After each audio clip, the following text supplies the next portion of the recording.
Wonderful. Okay, thank you very much, everybody, for being here. I just want to preface, we're working with some new technology today, so please be a little bit patient. I'll call this meeting to order at 9:30 a.m.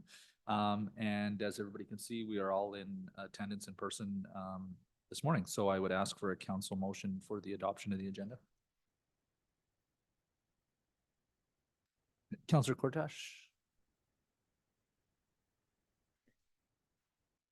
So I move the AR 26-002 adoption of the agenda. Is that right? No, that the January 13th, hang on to get this right. The January 13th, 2026 agenda be adopted as presented. Perfect. I don't believe we can move it to a vote.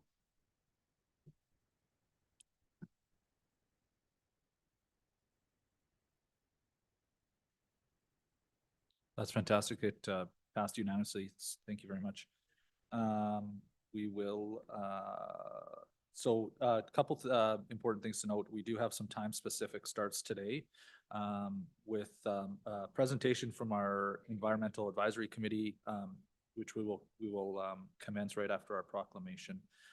And then a 10:30 public hearing, which we have to start exactly at 10:30. So we'll just kind of monitor remarks and commentary at the time and ensure that we are starting those efficiently. With that, I will take us through our proclamation this morning, which is from for the Arts and Heritage Foundation. I believe we have some, oh, perfect, wonderful. First of all, I just want to open with thank you both for being here because what you do for our community by enriching our arts and heritage and the history throughout our community and the pride you take in overseeing and managing our Musée Heritage Museum, the art gallery, and our heritage sites is greatly appreciated. All of these exemplify the rich history of St. Albert, and we appreciate deeply, and you should be proud of the work you do to uphold this. So with that, I'm honored to read out the lengthy but important proclamation this morning, after which I'd invite you down for a photo with council. So whereas for thousands of years, the land now known as St. Albert has been home to Indigenous peoples, including the Cree, Dene, Blackfoot, and others who gathered in the Sturgeon River Valley to raise their families and build rich, diverse communities. And whereas in the 1820s, Métis people associated with Fort Edmonton first settled on the land known as the Big Lake Settlement, and in 1861, this Métis community attracted the Oblate Roman Catholic Mission, leading to the settlement being named St. Albert. And whereas a village grew along the Sturgeon River using the traditional river lot system of Métis communities, but after joining Canada in 1867, the community faced challenges as their settlement did not align with the square quarter sections mandated by Ottawa for the Northwest. And whereas on January 27th, 1883, two St. Albert representatives traveled to Ottawa demanding a survey that honored the Métis river lots. And although promises were made, they were not kept, leading to a July 1883 map that ignored the river lots, threatening the community's existence until a new map in August 1884 recognized the river lots and the community's rights to exist in its traditional ways.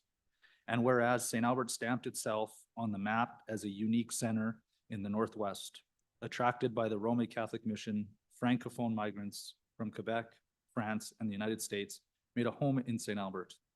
And whereas the new century brought settlers from around the world seeking new opportunities, and St. Albert has continued to welcome and celebrate people of all backgrounds.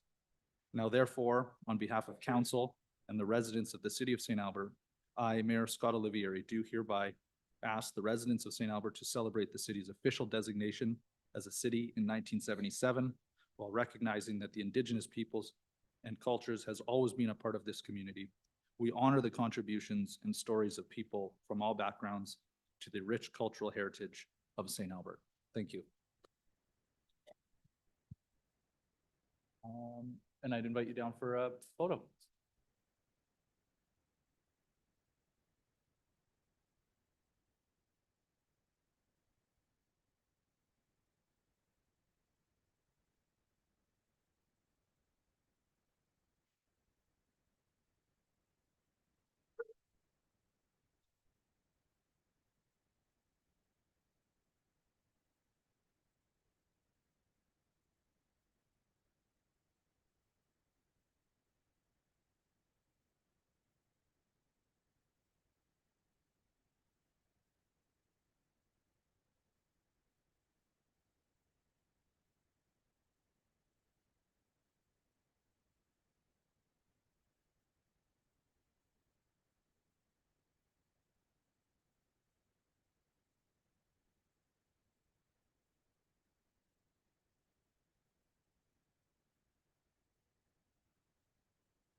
Okay, well, thank you very much. I know they're working on some volume adjustments here.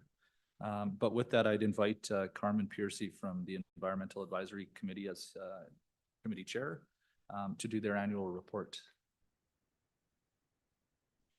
Mayor, she's just attending via Zoom. Okay.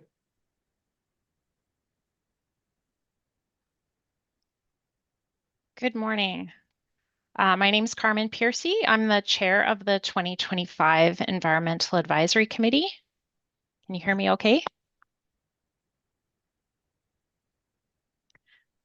Thank you to the Mayor and Council for the opportunity to present the EAC's 2025 annual report.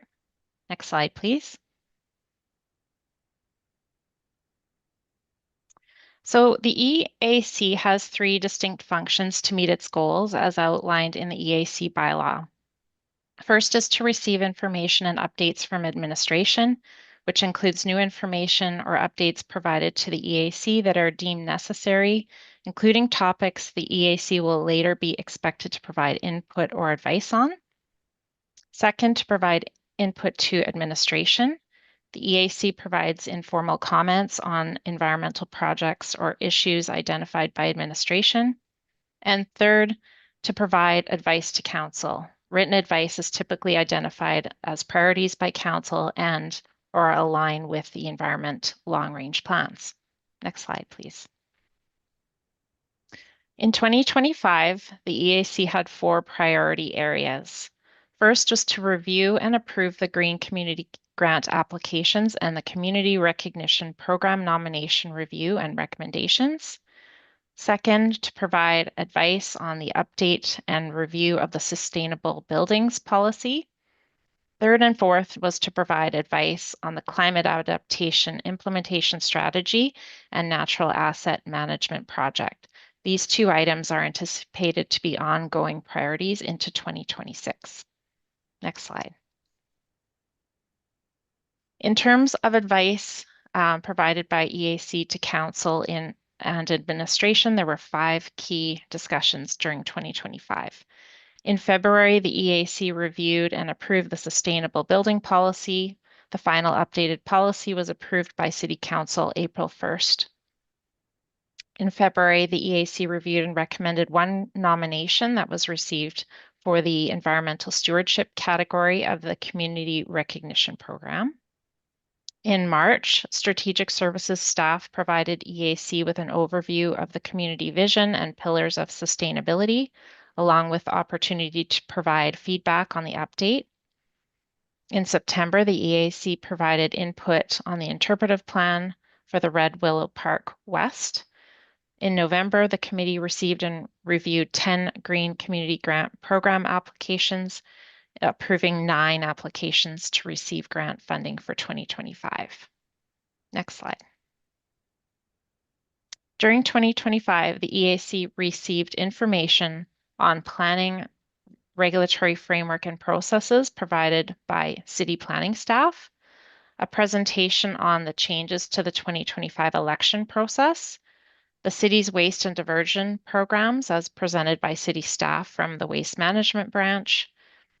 The environment staff presented on the outcomes of the city's home energy efficiency grant.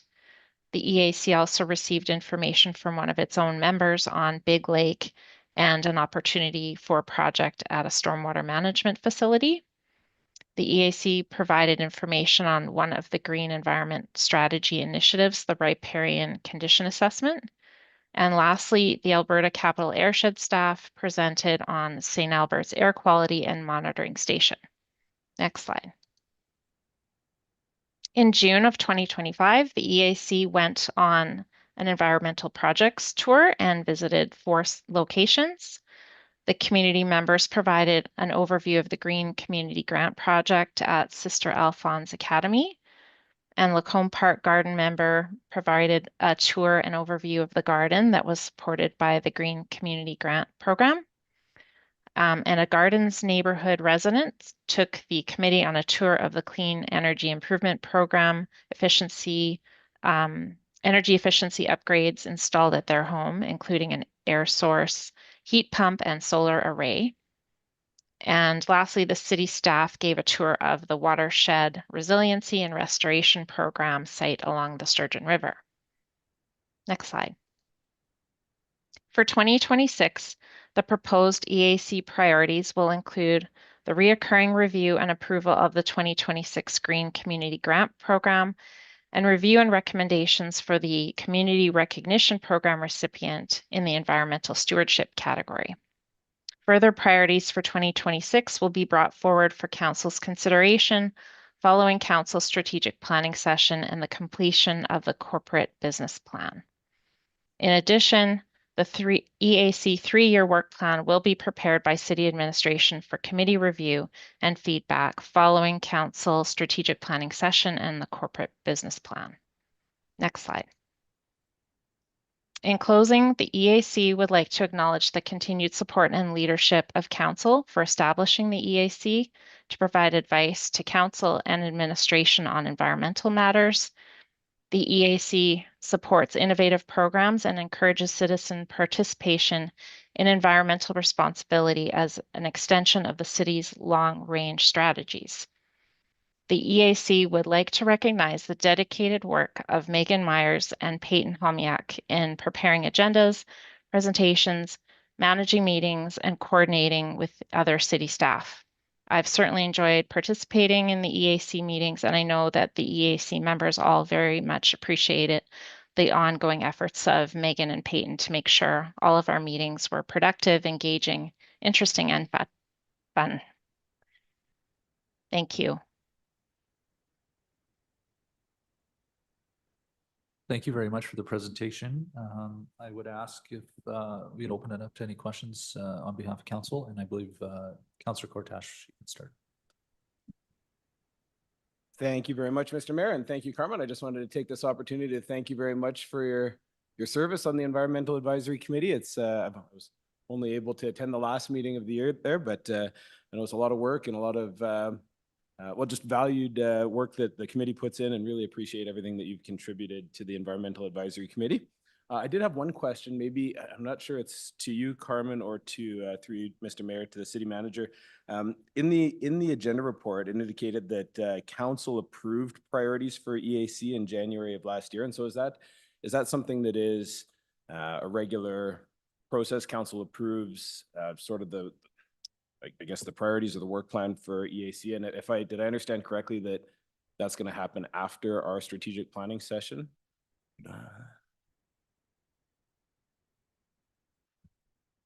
I guess I can jump in, the chair. So yes, for the EAC, council does approve those, and yes, it will occur after your strategic planning session. Excellent. Thank you. And thanks again, Carmen. Appreciate it. Thank you. Thank you very much. Councillor Bermanski. Thank you, Carmen. Thank you for presenting to us today as the outgoing member from the EAC committee. I'll miss the group and miss dealing with you, but you've contributed greatly to the every project that we focused on. So thank you again, and thank you for taking time out of your day to present today. Thank you. Thank you very much. I don't believe there's any other questions. I guess I would just echo, obviously, on behalf of the new councillors that have limited experience, but understand the importance of what the EAC brings to the city and the community. So thank you very much for the time this morning, and look forward to building some priorities after strategic plan as well. So thank you so much.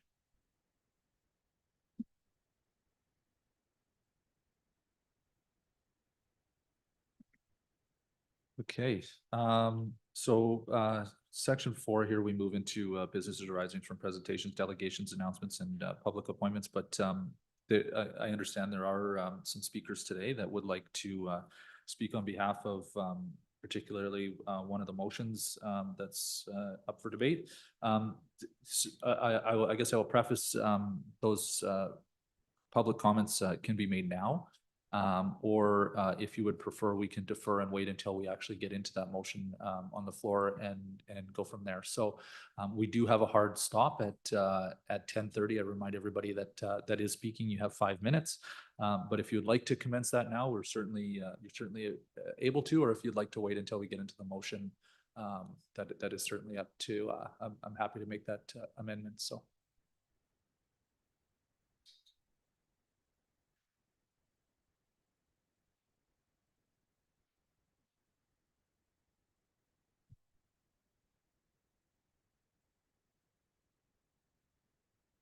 Well, the motion will come after the public hearing. So the public hearing goes starts at 10:30. So after that, we will get into the two motions that are available. Proceed now? Absolutely. Okay. I believe that Joanne is our first speaker this morning. If you'd like to go.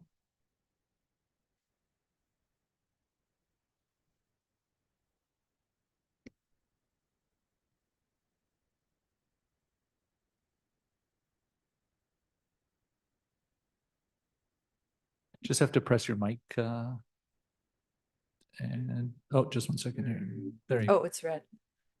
Good morning. We're back. We're back live. Thank you, Sean.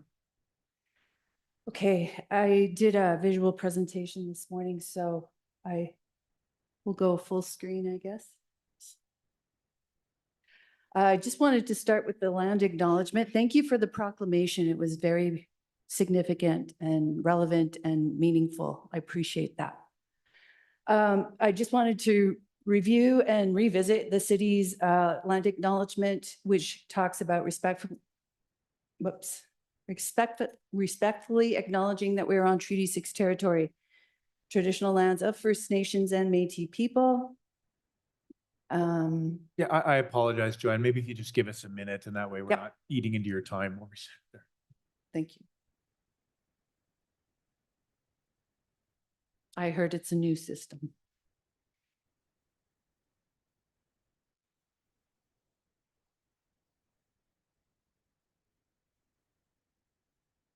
My apologies, Joanne. Okay, so our arrow should work now. Okay. All right. As treaty people, we all have Indigenous and non-Indigenous peoples. We share the responsibility for the stewardship of our beautiful land, and we know we have a beautiful community here. In the Indigenous worldview, Indigenous land-based perspective, we know that land is sacred. So I just want to be able to share with you some of our perspectives and why we feel the way we do about the issues that we feel are so significant and important and sacred to us. Okay, I just pressed the arrow, but it's not moving. Oh, there we go. So consultation, I know this question came up and we were asked continuously, what does consultation look like to us? I would like to challenge you and say, what does consultation look like to you? The First Nation and Métis history of the St. Albert area has often been overlooked when telling the story of the city's development and when making land use decisions. This comes from your Flourishing Growing to 100,000 report that's published online. Our Indigenous philosophy when it comes to the land is we come to understand and respect each other, and we do this by listening to each other. So when we talk about consultation, we just want the opportunity to sit at the table and build relationship and talk with you and have you listen to us and we will listen to you.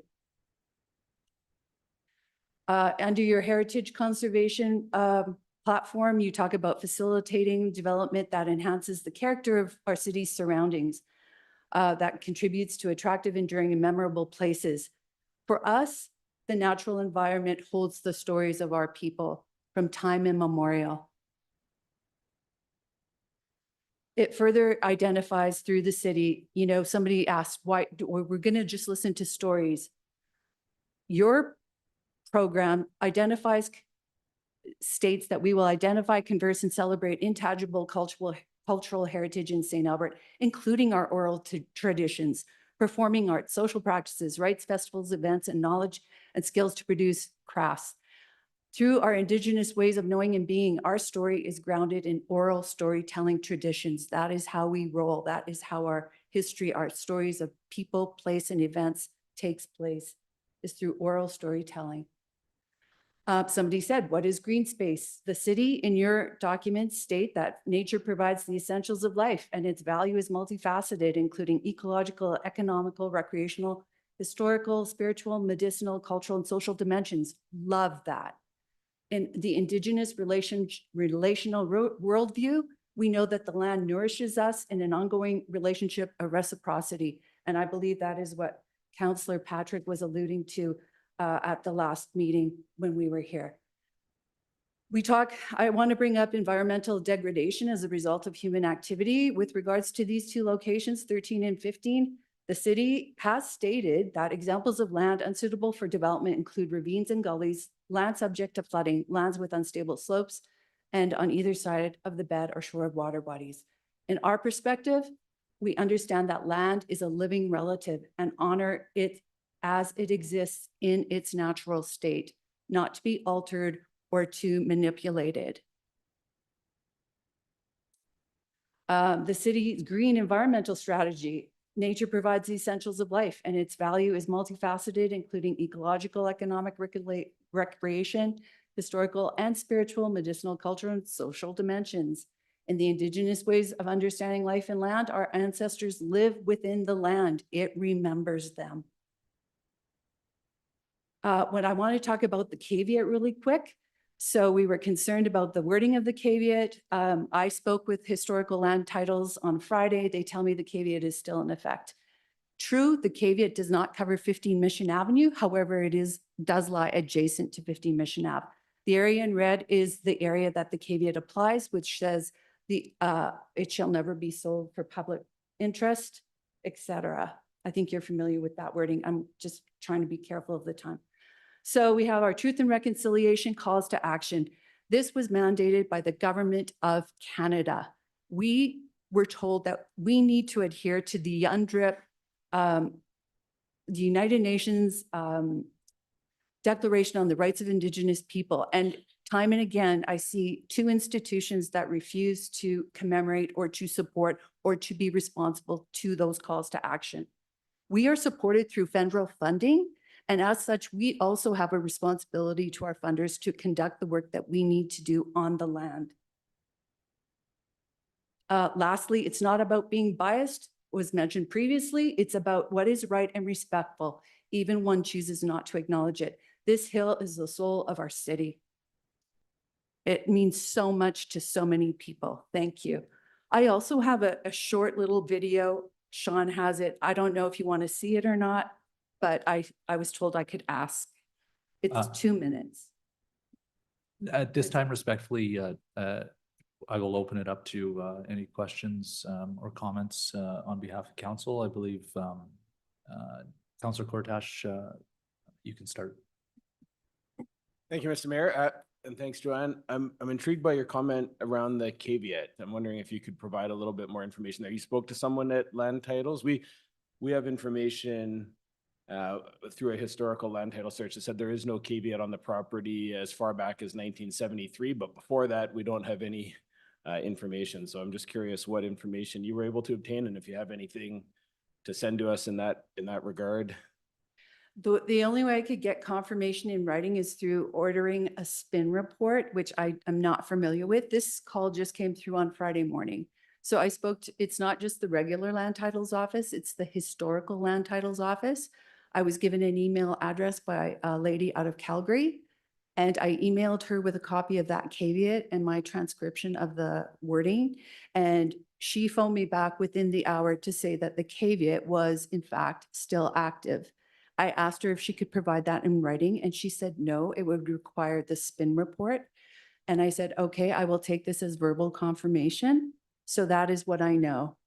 The caveat was dated 1912. And do you know if the caveat, the area that you had on the map there showed the entire, I guess, east half of the hill? Is the caveat, do you know if the caveat's in place for that area that you had shaded in red, or is it 13 Mission, the whole thing? What areas are covered by that? Is the area that the caveat responds to and is speaking to.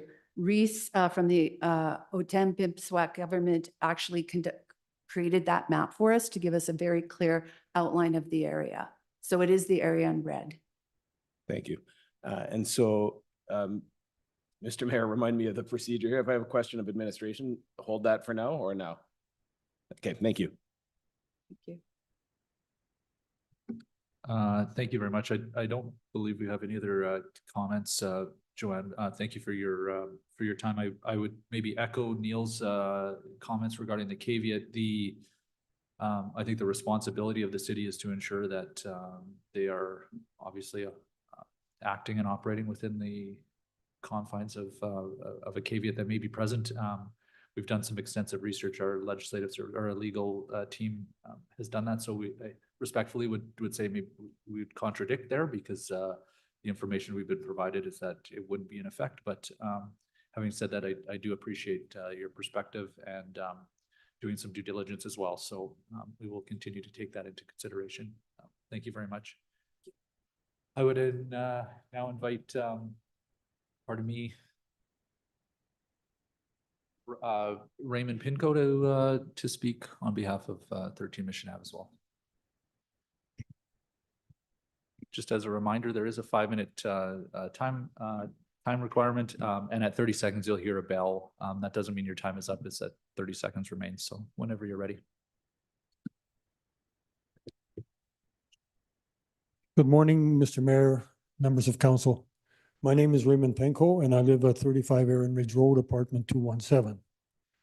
I am a lifelong resident of St. Albert and I became interested in the history of St. Albert early in my school days. In my youth, my family attended St. Albert Catholic Parish and I became an active participant in its youth programs. As a result, I came to know many members of the Oblate community, both priests and brothers. And we often had conversations about things historical. In one of these conversations, an Oblate made a statement that resonated with me at the time and that I recall to this day.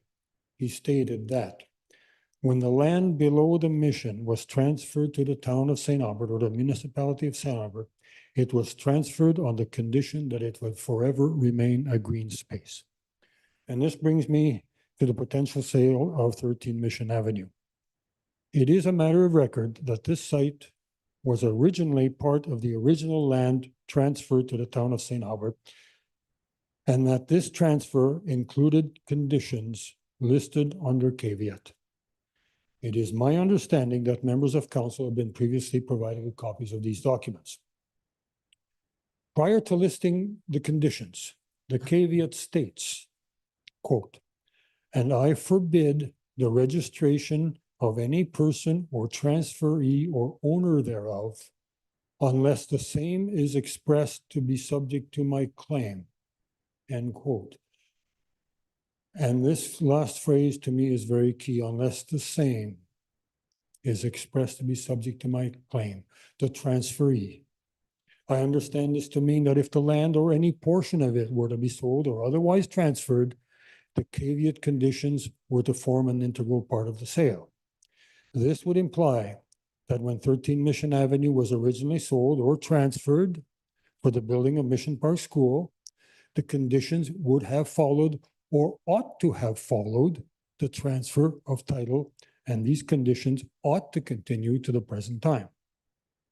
I now want to refer to conditions in the caveat. Condition number 1, said piece of quote, "Said piece of land shall be used only for the purpose of a public park, so that no part of it can at any time be sold to any private party or corporate body for any private or corporate benefit." I interpret this to mean that since Mission Avenue was part of the original land transfer, its subdivision therefrom included or should have included the original conditions. Condition 1 expressly prohibits the sale of 13 Mission Avenue for purposes other than a public park. Condition number 3,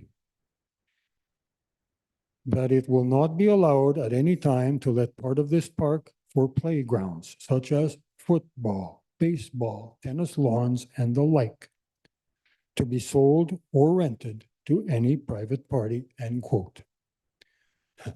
Given the baseball diamond and tennis courts presently on the land, it would seem that this condition is currently being violated. In conclusion, I am opposed to the sale of 13 Mission Avenue for development purposes because I believe such a sale will clearly violate conditions of the caveat placed on the title when the land was originally obtained by the municipality of St. Albert. Further, I believe that council should make every effort to trace titles of all subdivisions of the original land to ensure that the conditions of the caveat are listed on current titles. If they are not, then council should ensure that any omissions are corrected and that the current owners of those subdivided parcels are informed thereof. And further, I believe that council should resolve to develop a long-term plan so that all of the original land be repurposed to the intent defined in the original transfer of title. I believe that it is council's duty and responsibility to ensure that the commitment made over a century ago by then Mayor Dawson and council be honored. Thank you for your kind attention.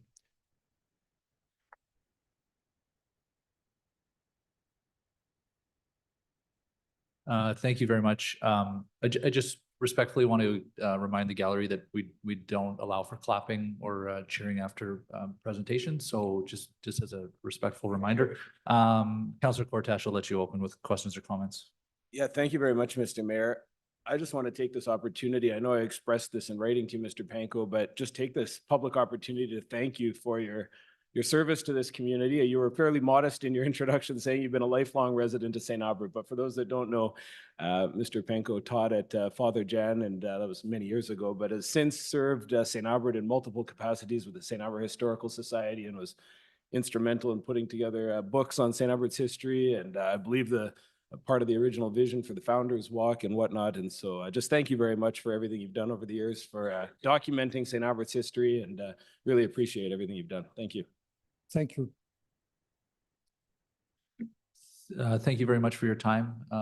And to echo Councillor Cortash's comments, I don't believe there's anything else at this time. So And I do have an extra copy of the presentation if council would like to have a printed copy. sounds good. Thank you. I now invite Carola Cunningham to speak.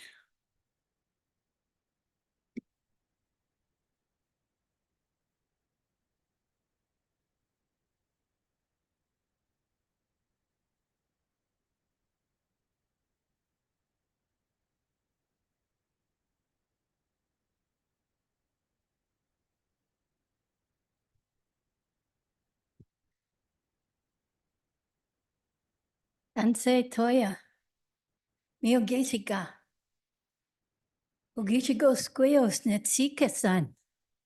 Uchi Mawapaweg. My GST name is Dr. Carola Cunningham, and I just introduced you to let you know that I come here to represent my ancestors who have been here for much longer than colonization, actually. And I come to oppose the sale of this property without proper consultation and engagement with my kinship who are here. With the many hidden Métis and First Nations people that reside here in St. Albert, to have an opportunity to voice their opinion about what is proposed today. I'm going to read because I'll get carried away. And so I'm not affiliated in representing any particular group, although I have connections to the Métis Nation. I'm here to represent my ancestors. I'm a descendant of the Cunningham family, whose family have been here long before the settlers, long before Father Lacombe or Vital Grandin ever arrived. As a matter of fact, my family, along with other prominent Métis families who are in the gallery today, were instrumental in canvassing the bishop to have a priest placed here within our community to perform weddings, baptisms, deaths, etc. One of my great uncles became the first Indigenous person to be ordained priest, Father Edward Cunningham. My family has been very involved in the early 1800s and 1900s in the development of the land of Red Willow. That's Mewapaway. That's what it was called before. It was called St. Albert. And they were very involved in the development of what is now known as St. Albert. My family has held important and key positions prior to the municipality being formed. My great-great-grandfather, Samuel Cunningham, was the captain of the militia and led the buffalo hunt biannually that brought provisions of food to First Nations, Métis, and all our newcomers. Another one of my relatives was one of the first mayors of the town. As colonization does in its progression of pushing its way forward towards economic development and land ownership, the phasing out of the Métis people placed on this land began to happen. And I want you to understand that the relationship that First Nations and Métis people have to land is that we understand that we don't own land, that we only share it. And so when newcomers came, the people here at the time opened up the doors and shared the land with the newcomers and with the church. But as we know, the progression of colonization and the advancement of profitable growth being carried out nullified the whole belief system of Indigenous ways of knowing and being and how we shared the land. We cannot own Mother Earth. She is our first original mother. This system to gain land and remove original people spurred my great-great-grandmother, Elizabeth Cunningham, to lead in the development of the Métis Association and the opportunity to lobby federal government for the many local Métis families to obtain script as they were being pushed out of their homeland, hence the development of the river lots where some of my relatives remain to this very day. In this push, of course, came the residential schools, one being the residential Yuval Convent School. I don't think I need to describe the atrocities endured by First Nations and Métis people at that school, as it is well documented. My Musum, my grandfather, Walter Samuel Cunningham, was forced into this school and witnessed many of these crimes. I myself grew up 55 Mission Avenue and attended St. Albert High, as my father before me did, Chester Cunningham. Thank you, Carola. Thank you very much. Your time is up. Certainly appreciate that. I will open it up to questions or comments on behalf of council, if there are any. And I don't believe there are, so thank you very much. Okay. Just a Conversation. moment. Oh, pardon me. Sorry, actually don't run yet. Sorry, Okay. Councillor Mackay is just getting used to the new technology Yeah. thing. Yeah, thanks. Sorry, I apologize. New technology here too. And I just want to honor your comments. And you said you had that written down. Is there anywhere you can share them with the rest of council, similar to Mr. Pinko's? Just where we can actually see what your remaining comments were? Yeah, sure. Thanks. Thank you very much. Thanks. Thank you. I would now invite Phyllis Kelly to speak.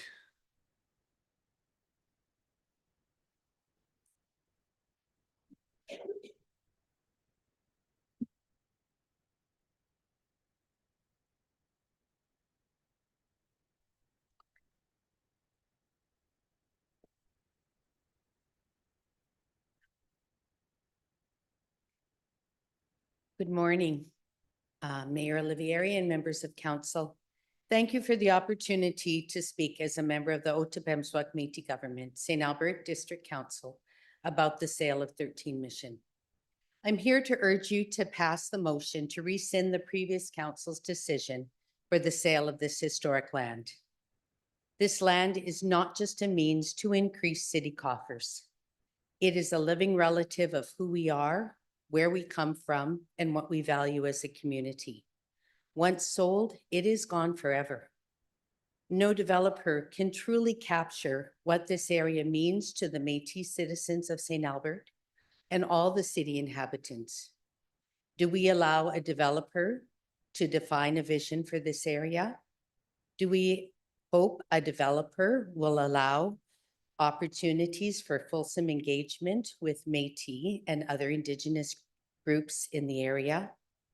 Our stories, and especially the stories gathered by the Wichita-Win Uville Residential School Truthing Initiative, are significant to understand the area and the history of St. Albert. Community engagement to look at charts, maps, and drawings of someone else's vision will not capture the impact of this site on the people who have lived here and have lived here for generations. Cities are judged not only by their growth and buildings, but what they deem important to the community. This includes protecting what is irreplaceable, even when doing so requires patience, courage, and long-term thinking. When the 1912 caveat was written, the land was to be only used for the purpose of a public park.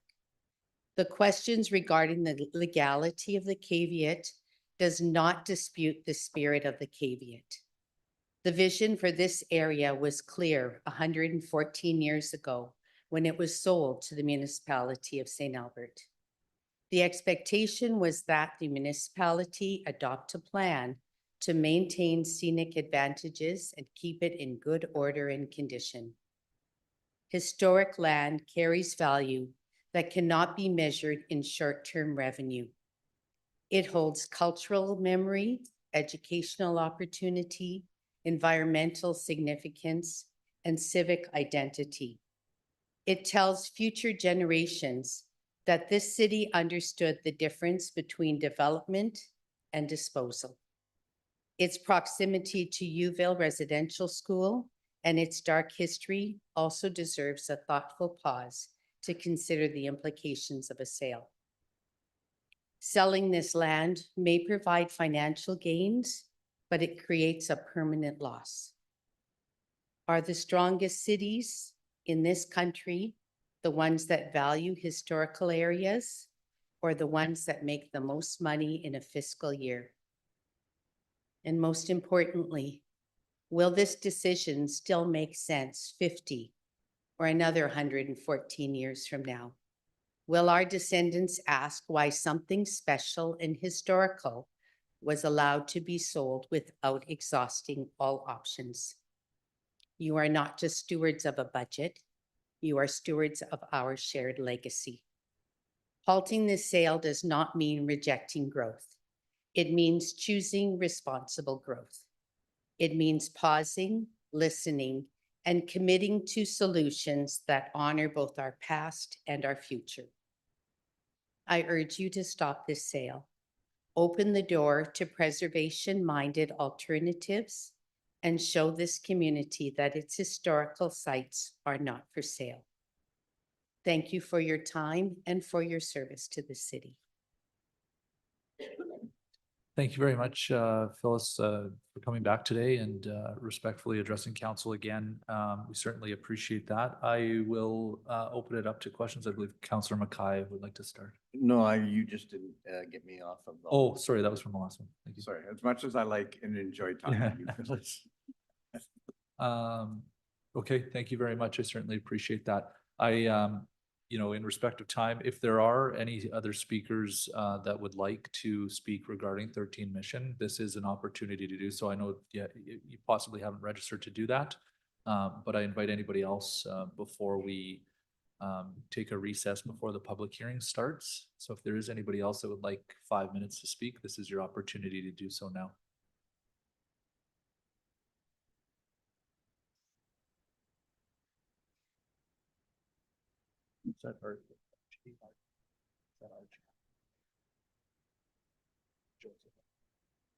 Mr. Arcand would like to speak. Just a few words. I do not have anything really prepared or to read out of.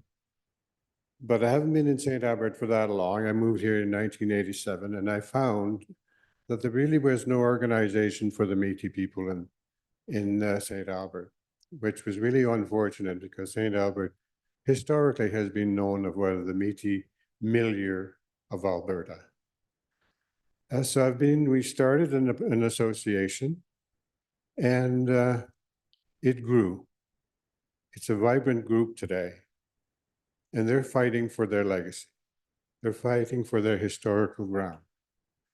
And also, what saddens me today is that in the land titles office, there is indication that this land was sold with a condition on it. A condition, I know we say bad things about the church, but at least at this time, they had the Métis people in mind. They had the First Nation in mind. For this land was their land, and it should be kept as their land. It should be respected as their land. And also, the Métis people want to see developed not only for Métis people or First Nation, but for all the residents of St. Albert.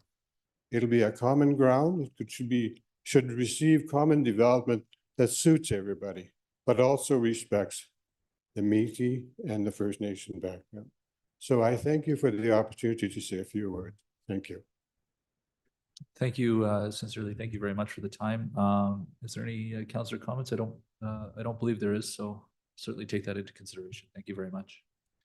Is there anybody else in the gallery that would like to say anything? If not, we'll continue quickly here before we recess for the public hearing to start. I don't believe there is. I'd ask for a motion quickly from council to approve the consent agenda as presented today. Councillor Bermansky. Excuse me, Mayor. Oh, yes. So we're on item 4, which is business arising from the presentations. I understand the presentations were all respecting 13 Mission Ave, so we can delay questions of administration until we get to item 13. Yep. Okay, thank you. So yes, item number 5 is the consent agenda. Yep. Perfect. Thank you. Go ahead. Thank you. That the recommendations in the following agenda reports be approved. 6.1 regular council meeting minutes of December 16th, 2025, and 9.1 location update for standing committee of the whole meetings. Thank you very much. I don't believe there's any questions, so we can move that to a vote.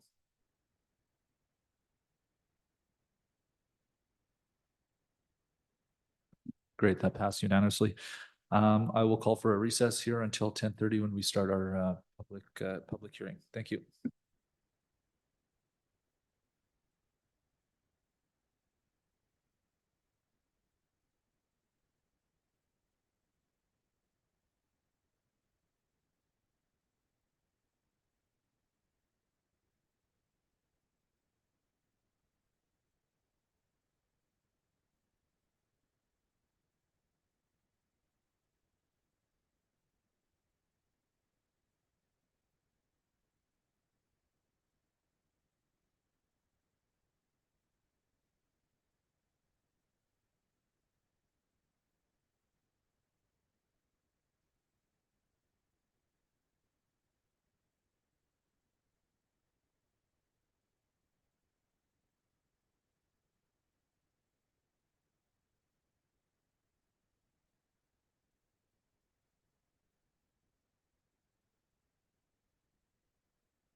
Okay, we're gonna start our public hearing here momentarily. If I could ask the councilors to take their seats.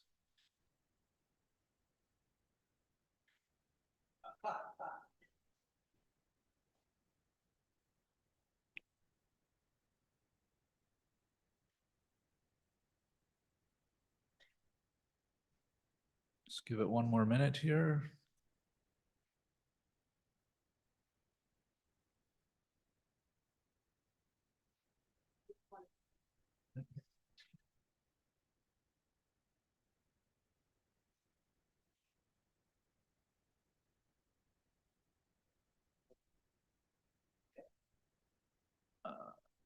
Joanne, is there a way you would be able to email it and we can share it?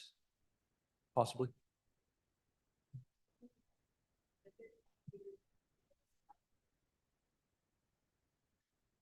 Okay, we can talk about it after. Thank you. Okay, I hereby open the public hearing concerning bylaw 1-2026. This is an opportunity, if there are any councillors present who wish to declare a conflict of interest or pecuniary interest with respect to this public hearing. Don't believe there are. Okay, wonderful. I'm going to outline the procedures for the public hearing. For all that are present for today's public hearing, we will follow the procedures outlined in procedure bylaw 24-2022. First, we will hear from our administration, then the applicant, which I understand is joining us today to answer questions. However, they will have the opportunity to present as well, and then the public. Council may ask questions after each presenter has had the opportunity to speak.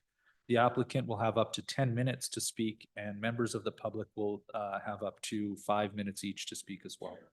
Any written submissions, which I don't believe there are, that have been received after the stated cutoff time for inclusion in the agenda package may be read into the record verbally by the presenter or their delegate. And when there is no further information to share from the public, administration or the applicant, a motion will be made to close the public hearing.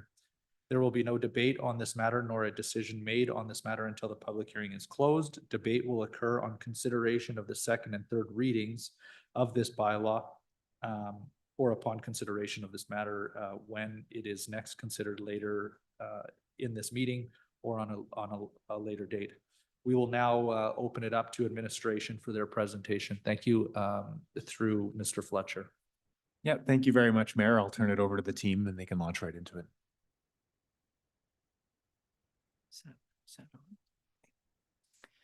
Good morning, Mayor and Council. My name is Lenore Mitchell, Senior Planner, and I'm with the Planning and Development Branch. I'm presenting today on behalf of Eric Schultz, Planner.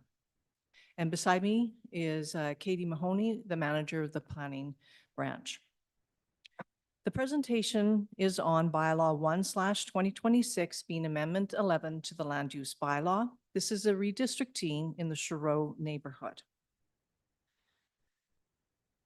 As this is the first redistricting application planning is presenting to our new council, I will first provide an overview of the redistricting process.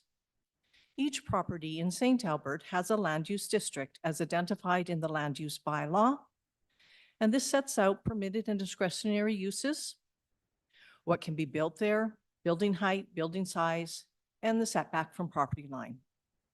This ensures conformance with the city's vision and that conflicting land uses are not placed next to one another. Districts fall into 4 categories: residential, commercial and institutional, mixed use, and special use. There are 2 reasons why a landowner may apply to redistrict a parcel of land. 1, it could be greenfield. For greenfield land, the land use bylaw usually shows the district as future urban development, FUD, which is a temporary holding district until development occurs. For example, before residential houses can be built on land districted future urban development, the land must be redistricted to a residential district. So this might be low density residential, LDR. A second reason land might be needing to be redistricted is the owner wants to change what is allowed. For example, a site might be medium density residential, and they want to change it to high density to put in taller buildings. In both cases, the proposed districts must align with the city's municipal development plan, Flourish, any area structure plan, neighborhood plan, and the land use bylaw.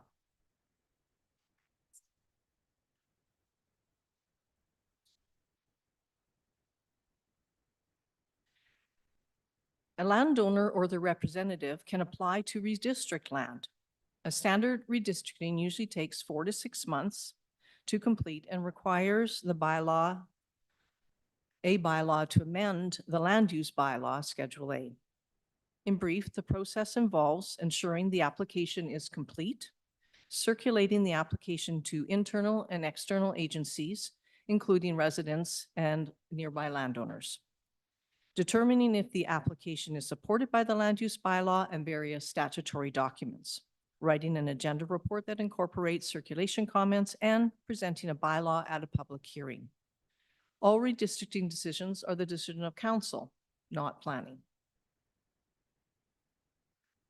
Here is a page of a map from the land use bylaw Schedule A, and this illustrates parcels of land in St. Albert and the current land use districts.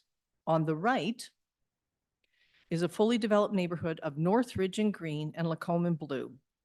And this shows that it already has districting of LDR, park, medium density, so MDR, and PSI. So these neighborhoods are already districted and built out.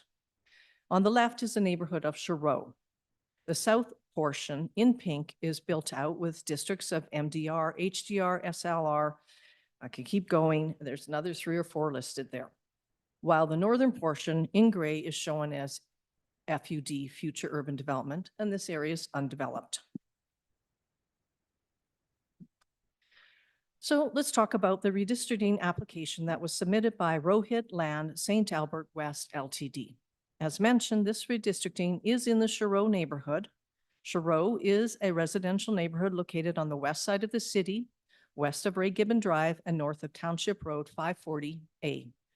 Residential construction started in about 2022, and to date, 215 low-density residential lots are registered and another 150 conditionally approved or waiting approval. This redistricting involves a single parcel of land in Sherrow for a future school site. The map on the left shows the land is currently District Public Park, PRK, and this is outlined in black and colored green. However, schools aren't allowed in public parks. Both the province and school board now intend on developing a school site on this site. And that means we need to change what the district is to enable a school. So the district that would enable a school is public, private, and institutional, PSI. And that would be the image shown in blue on the right.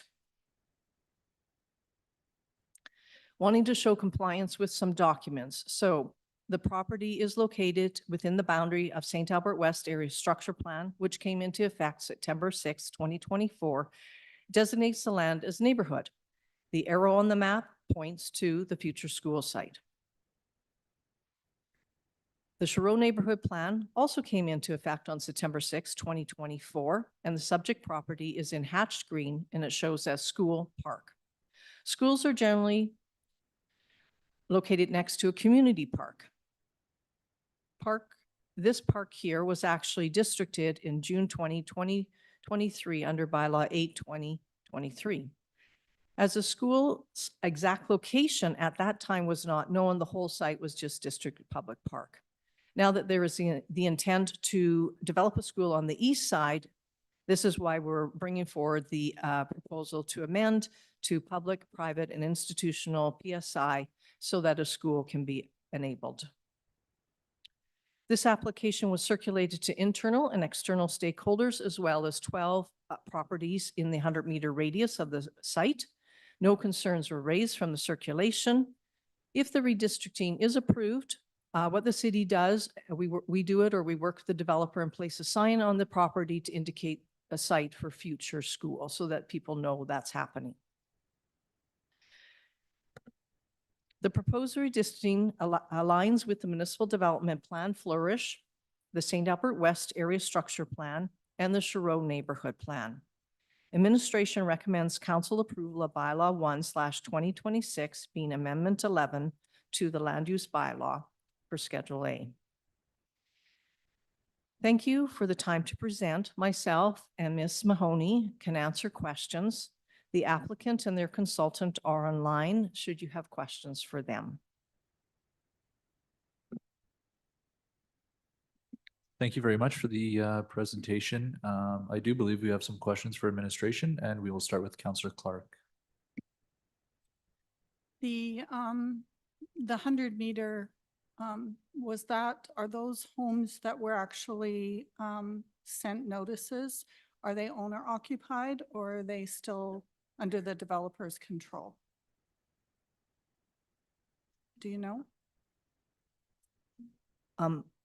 I would have to, I'm sorry, I'll see if Eric will send me an email on that because I didn't do the mail out. I'm covering for him, so I'm not quite sure of that. So we'll see if I get something, okay? Okay. But I do believe, Councillor, if you maybe just go back to the slide, it did say that there were 12 responses, right? And so so because a response would indicate occupation, right? And so conceivably there are more buildings there that are also unoccupied, but we would have had 12 people.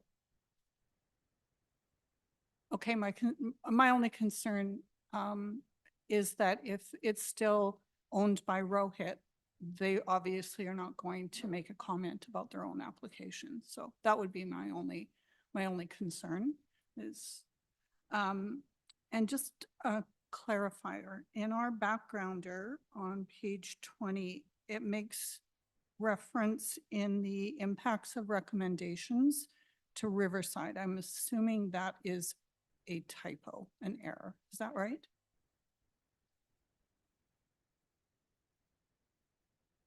If you'll give us a minute, go ahead, Ms. Moon. Yes, that's correct. Councillor Clark, that should say Shiro. Thank you. Those are all my questions. Thank you, Councillor. Councillor Cortash has questions as well.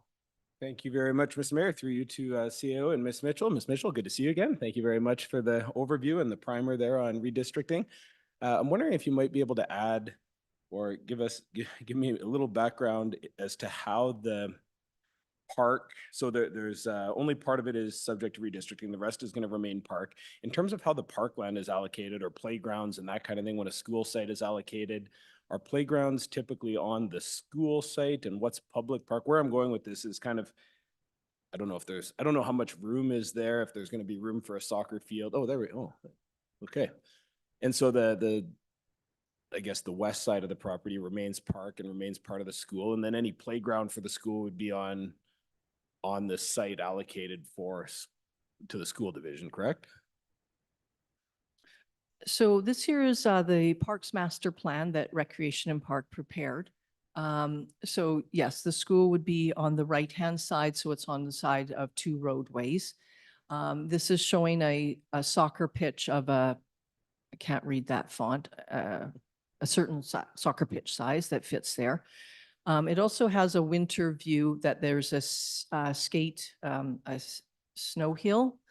So it can also be all season park. So the snow hill would be in the top left corner for a toboggan hill. And so that's what the city would develop, the park portion. If the school chooses through maybe the Lions or something to get a playground, they could look to do that. But this is what the city has proposed on their parcel. Yeah, and maybe I could just jump in. I know Rec and Parks have just received a note. So they generally work to have playgrounds on the school site itself, right? And then there's generally a maintenance agreement through the joint use planning agreement for that particular piece. It is important to note that park piece is not school site, right? That is city owned, that's municipal reserve, city managed, city owned. Okay. Excellent. And then just how is school site size determined? How's the 2.3 hectares? Is that the government tells us that's how much we need? The school board requests them? How does that arrived at? So first, the 2.3 actually includes some road allowance. So the site, once you subtract out the road, it's about 2 hectares. So we aim to do somewhere between 1.8 to 2.0 for the school site with a park adjacent to it at 2 hectares. So this site was about 4.05 hectares. So just dividing it in half is kind of what we did on this site. That's just kind of a negotiation with the school board, or how much is there certain sort of standards for what a K-9 school takes up, or how? So we, Well, from learning, that's what we've experienced is about the size. Sorry, and Adrian wants to say. Sure. Thank you for the question, Councillor Cortash. So the city has standards for school sites. As Ms. Mitchell indicated, we require 1.8 hectares for the school site and then 2.3 for a minimum for the park itself, the community park. And through our recreation standards, we have community parks attached to school sites. So there isn't, we don't sit there and look and say, well, this is a K-9 900 or this is a K-6 600.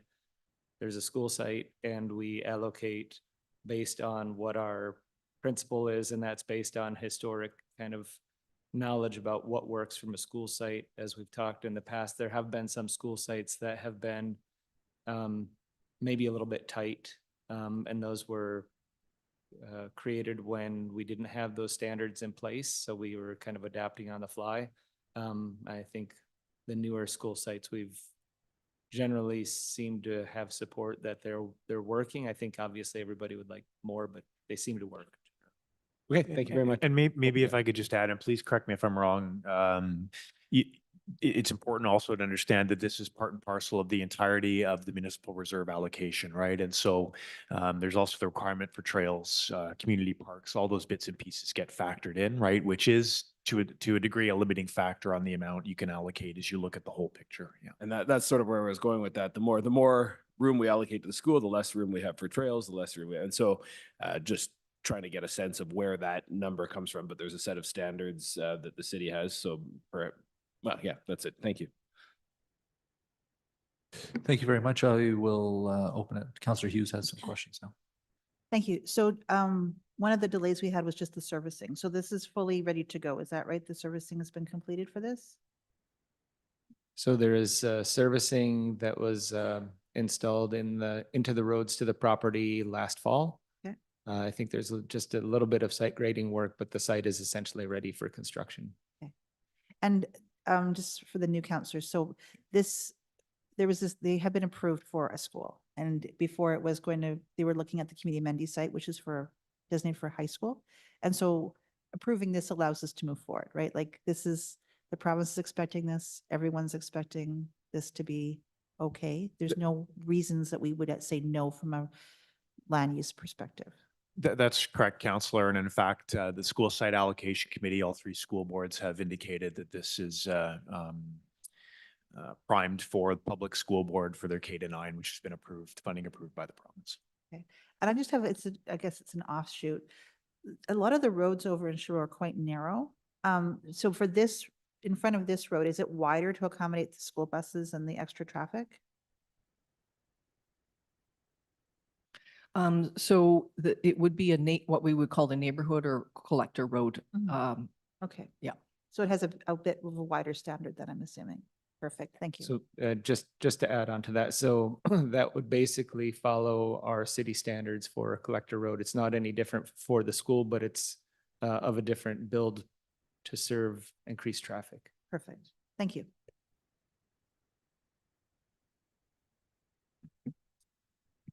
Thank you very much. I don't believe we have any more questions for administration. I do understand the applicants here, both online as well, to answer any additional questions. I don't believe they were expected to present, but they certainly have the opportunity to do so if they would like. No? Okay. Council should note that there were no written submissions as well. And we will now hear any verbal submissions if there are any. Does anyone in the public gallery or the online wish to speak on this matter?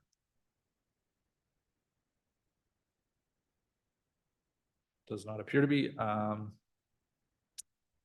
Does council have any questions? Any additional? No, I don't believe so. Okay.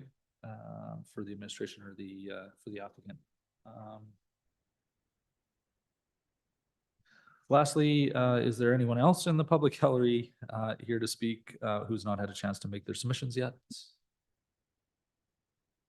Okay, with that, I would ask for a motion to close the public hearing and Councillor Mackay.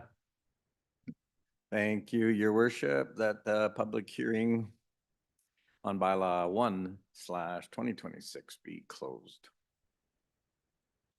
I don't believe there's any questions, so we can move it to a vote. Thank you.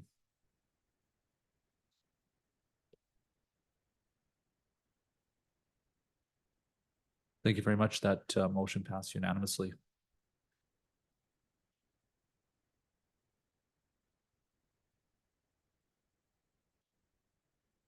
So now we could proceed to first reading of the bylaw.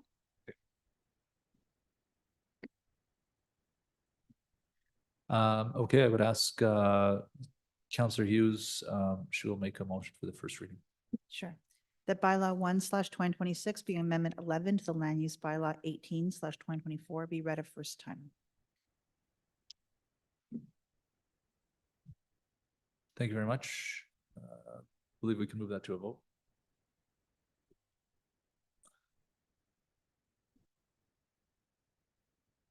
And that motion passed unanimously. We'll look to second reading.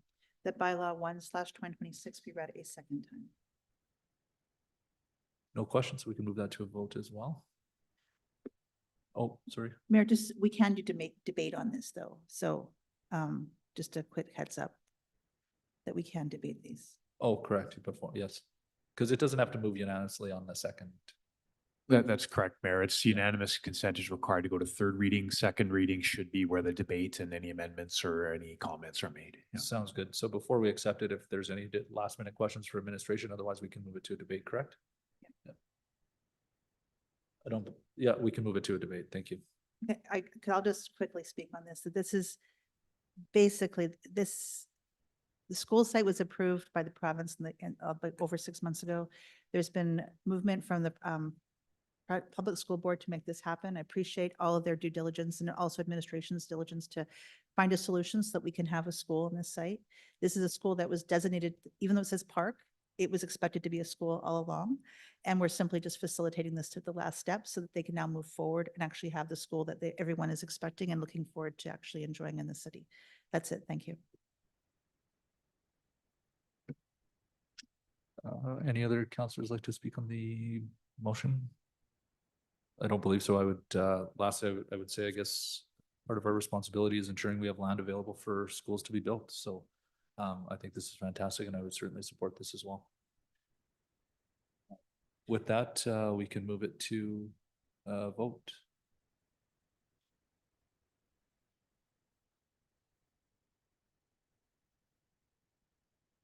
That motion passed unanimously as well, and we can move it to third reading. We have to do unanimous consent. Well, we had unanimous consent. No, that was No, that was That second was reading. second reading. We now do unanimous consent before third reading. Oh, you moved the motion for unanimous consent to move it to third reading. Okay, thank you. That unanimous consent be given for consideration of third reading of bylaw 1/2026.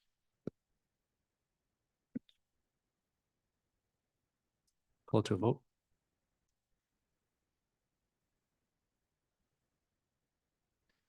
And that motion passed unanimously as well. Now we'll go back to Councillor Hughes for third reading. That bylaw 1/2026 be read a third time. Nothing further. Yeah, we'll just go to vote, please.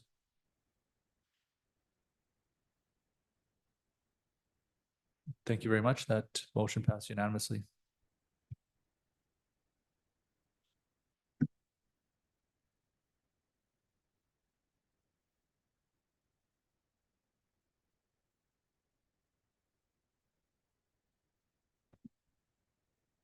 Okay, It's great. We can, bear with me for 1 second. We're gonna go to your motion. Okay, we will move, I don't believe there's any, emergent items that have come forward. Marta? No, Council, no. Perfect. So we'll go into 11, which is our councillor motions, and I will move it to Councillor Hughes regarding motion 26-001. The planning engineering business improvement specialist recommendations and implementations to date are provided to the internal audit committee at the first 2026 internal audit steering committee meeting, and implementations are updated to the committee on an annual basis moving forward until all planned recommendations are implemented. Thank you very much. Before we accept it, I believe Councillor Mackay has some questions. Yeah, I have a question. I'm assuming it's to administration, but maybe Councillor Hughes, if your corporate memory kicks in, feel free to throw it.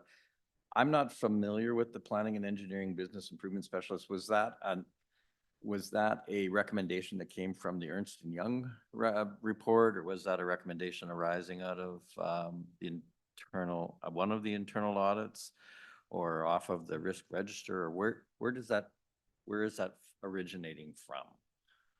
So I can answer that for you, Councillor Mackay.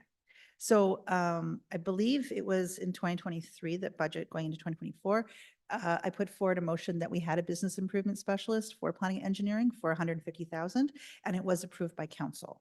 So since that time, they took that opportunity to determine which areas they thought they could use that specialties on, and came back, did the whole process, worked with many departments to figure out the coordination. And from what I understand, it was quite helpful because it just allowed a lot of communication of understanding how the departments are working together to achieve their goals. I believe it was related to project management, or not project management, capital planning. And the second one was about the, starts with the P, forgive me, I'm looking at it, tell me what the word is again, I forget. But the permitting. And so those are the two areas that they looked at. From what I understand, that has come to a conclusion. So that is how we got to where we are. I can finish the rest of it in debate later, but this was a council initiated motion during budget, and it has now been completed. So the purpose behind it, does this in any way slow down implementation of any of the recommendations or actions arising from any of these potentially improvements or specialist recommendations? I mean, if it has to get reported back through a committee, it's not for approval, it's just for a report card? What are we looking at? Through the chair to Councillor Mackay, the motion as it stands is requesting us to come back to the IAC committee for reporting. Currently, we are working on the recommendations. Like it's mostly falls under the continuous improvement, process improvement type of recommendation. So it's going to take, depending on the resources, however long it takes, right? We are working at it.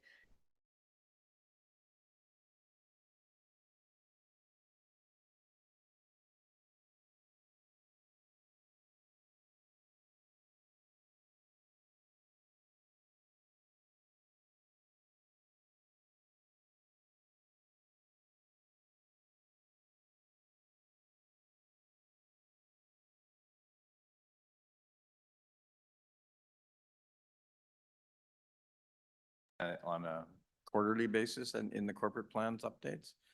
I'm just, the intent behind it, were you going to talk about debate, or is it just something, is that a question I can ask of you, Councillor Hughes? If it's already being reported, why does it have to go back to a committee of council? Sure, I can answer that for you. The reason why I'd like to have this, and we'll do debate during questions if you'd like. So you can hold off and wait. Yeah, I mean, I do have like a thought process behind it. So if you want to wait 2 seconds, I'll. Yeah, no, I can wait for the comments. Okay, perfect. I just, my comments to administration was, as long as, I'm just wondering in relation to how it's being reported back to council now, and it's coming back through corporate quarterly updates, correct? Through the corporate business plan reporting is the way it's done now. And so, you know, I think it would be important to sequence that stuff. What we don't want to do is create an entirely another mechanism, right, to do this. Having said that, being able to sort of wrap it up and report on it is our understanding of the intent, right? So that you get a fulsome picture.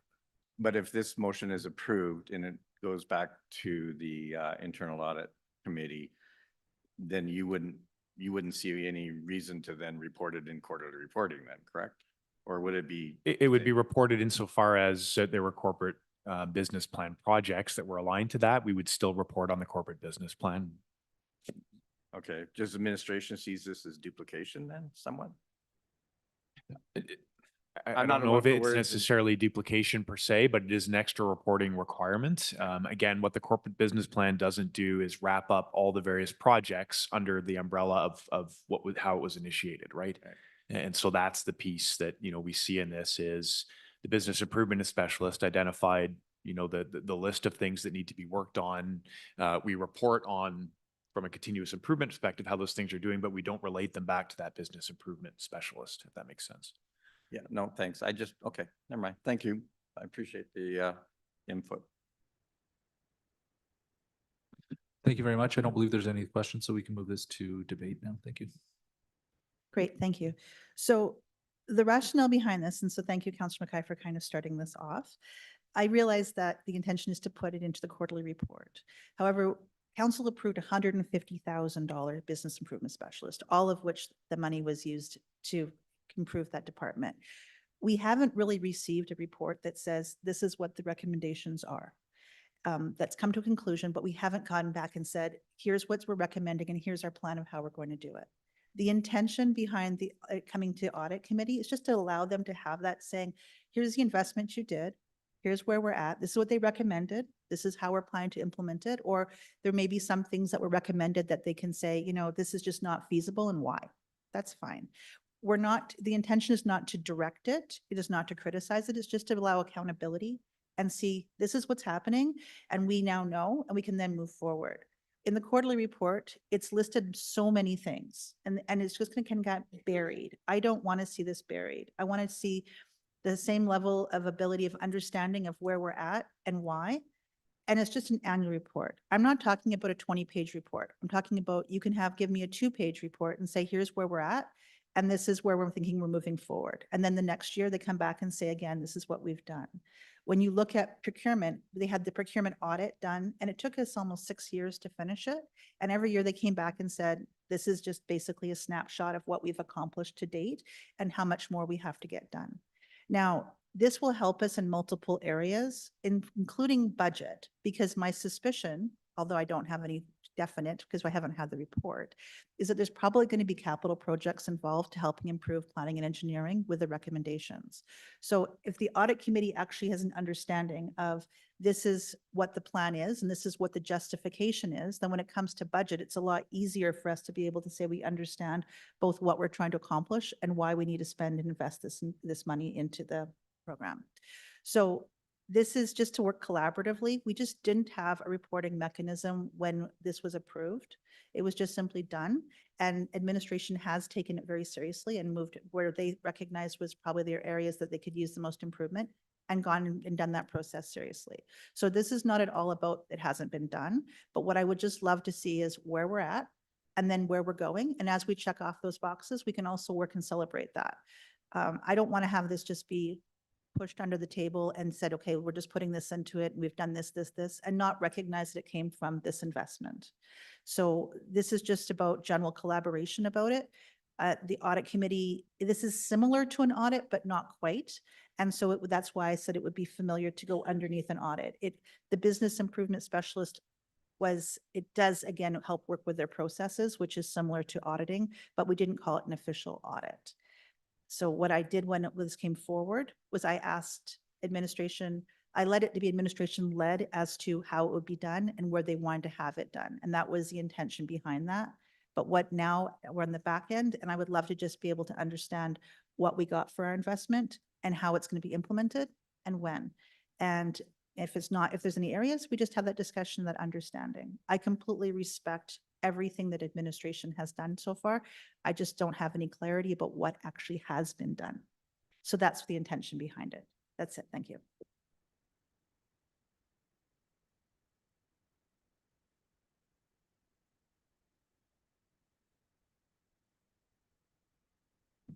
Thank you very much, Counselor Hughes. I know we're working on a couple of IT things down there. If we just give it, Counselor Mackay, do you have additional questions?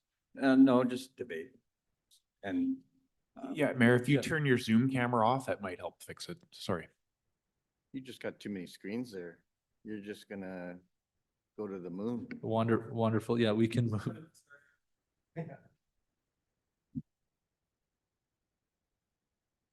Sorry, just to administration, I'm wondering if one of the IT can come and take a look at a message on my screen. Yeah, sorry, I didn't mean to send that to you. Could I know it's mid-debate, Mayor, we can keep going, or we could take a 2-minute pause if you wanted, and we Yeah. can take a look at. Yeah, some of we'll those take it issues. too. I know All right, we're I having some IT apologize. issues. Yeah. Yeah, we'll take a 2-minute break as we work through this IT issue. Thank you.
council. We just said this is going to go before the audit committee.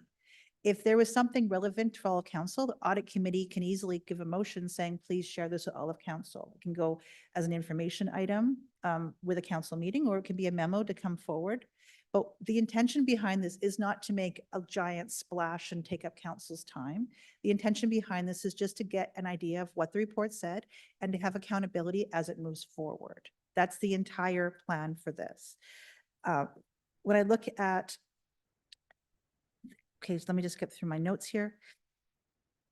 The challenge is that the report is complete. Administration understands the recommendations are. And when last year, when I asked about it, they said, we'll give you a report, but we never received the report. So I'm just simply asking for the report that was expected after we spent $150,000 on an operational review. Just tell me what it said. That's all I'm basically asking. And I don't want to, like I said, I do not want to just clog up a council meeting on a general update when all the other audits, which may have been more extensive, I don't know, just gave us the report to the audit committee to let us know where we're at. So, and anybody on council who wanted to attend the audit committee obviously could, and I recommend everybody does, quite frankly. So when I look at this, administration has to do some kind of update on the quarterly report on what's being done. They just conglomerate that in and say, here's what's relevant to the audit that was, or the business improvement specialist report that was completed. And so I appreciate what's in the backgrounder, but it's still very high level. Those are very high topics. Just tell me what it was, whether it's 20 or 40 or 5 recommendations, what it was, why it would need to be done, which can be done in a conversational tone. So one of the questions somebody may have is, well, why don't we just do it through a memo? And the reason why is because I want to have a conversation so that we don't have to continually write things and have follow-up questions. Just come forward, say, here it is. Do you have any questions? And we'll say, how are you doing on it? And we go forward. The reason why I brought this forward at the time that I have was on top of the fact that we haven't received the report and it was completed a while ago, was that in the budget, it said timelines of when something was going to be done. And it was listed in the budget, but it said 2027 start date. When I asked about it, they said, no, we've already started it. So in that case, I just want to get clarity. What have we actually already started and what was being planned for 2027? So this is the entire thing here is just about getting clarity and getting a synopsis about what the previous council put as an investment into our organization and to see where we're at. And this is related to audits. This is related to I should have put it in the original motion, quite frankly, that it does report to the audit committee. And that was an oversight on my part, but that doesn't make it, that it doesn't actually fall under this purview. So this is not about sitting here and interrogating them or figuring out what all the processes are, the weaknesses from a council perspective. This is just simply about providing that update that we were expecting and being able to have a conversation about it moving forward. We're not going to, as an audit committee, we've never ever in the past said, you need to change the process of how you're doing it or the timeline of how you're doing it. It just simply provides us an informational item and clarity. And when we look at like the procurement audit took almost 6 years to fully implement, and they just came forward once a year for 10, 15 minutes and said, this is what we've done, and we're moving forward on it. But when they did that, we also understood when they needed to have additional resources put in place, both from a human resources perspective and from a capital perspective to make sure that they were able to achieve that. And we had that kind of a clarity. So this does not prevent council from having further discussions. It does not prevent council from having a further update if we think that there's something that's relevant to council to understand. It just allows that communication flow to happen, and we have a reporting mechanism for us to be able to achieve that without having it clog up the rest of the council meetings, just to be able to understand what's happening. I appreciate the fact that we are having the quarterly reports, but the quarterly reports do not, first of all, they're on consent for 3 out of the 4 of them. And they do not provide clarity as to specifically what came forward from that audit and what did not come forward from the audit that's being completed. And to date, I just have more questions than answers about exactly what was recommended. So I'm just curious as to what they said and how we're going to implement it or how we can't implement it. And that's really all this is about, is just accountability and transparency as we move forward on this and to figure out what we got as return for our investment. That's it. Thank you. Thank you very much, Councillor Hughes. We can move it to a vote now, please.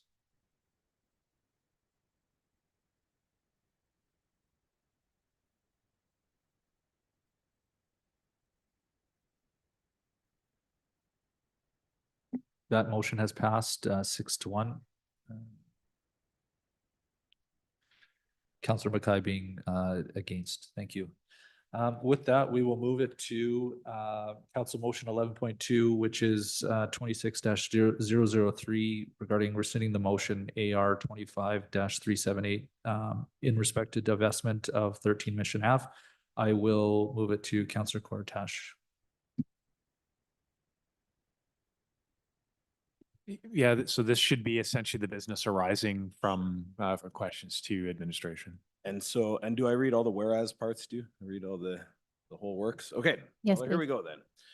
Whereas new information is available regarding proceeding in accordance with Resolution AR 25-378, and whereas a general election has been held subsequent to Resolution AR 25-378, and whereas the city has not taken any irrevocable action with respect to Resolution AR 25-378 that could result in adverse legal consequences if AR 25-378 were rescinded, be it resolved that the following resolution, AR 25-378, approved by council on September 16th, 2025, be rescinded today.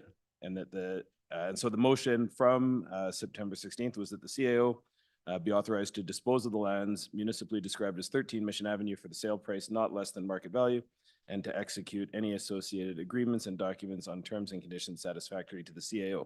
So the motion is to rescind that motion. Thank you very much. Before we accept the motion, we'll now open it up for questions for administration. Thank you. We will start with Councillor Hughes. Thank you. So, hello, Mr. Fletcher. I'm wondering if we can put up a map of specifically what the land is that we're discussing, because there's a lot of discussions about the hill and about, I'd like to just have clarity. Absolutely, Councillor. I think we're just working on the screen sharing right. Sure.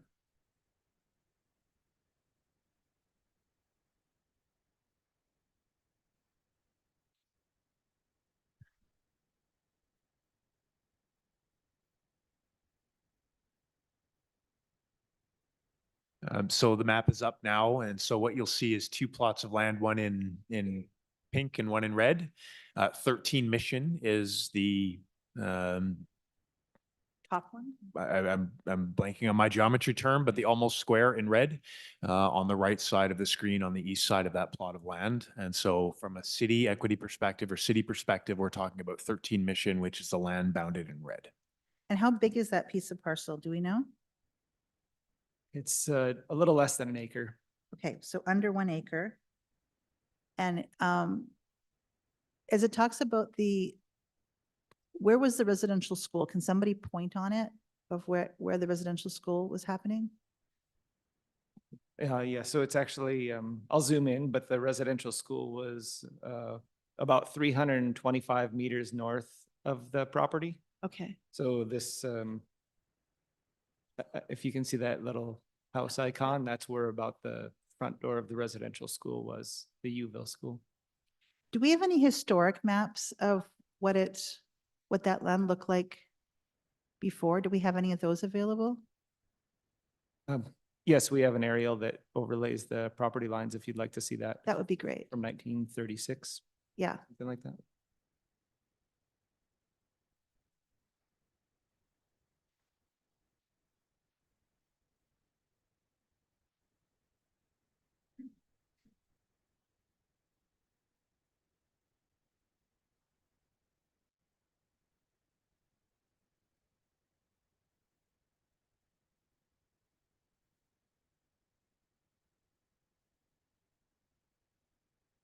And so again, the 13 and 15 Mission are the two properties highlighted in blue.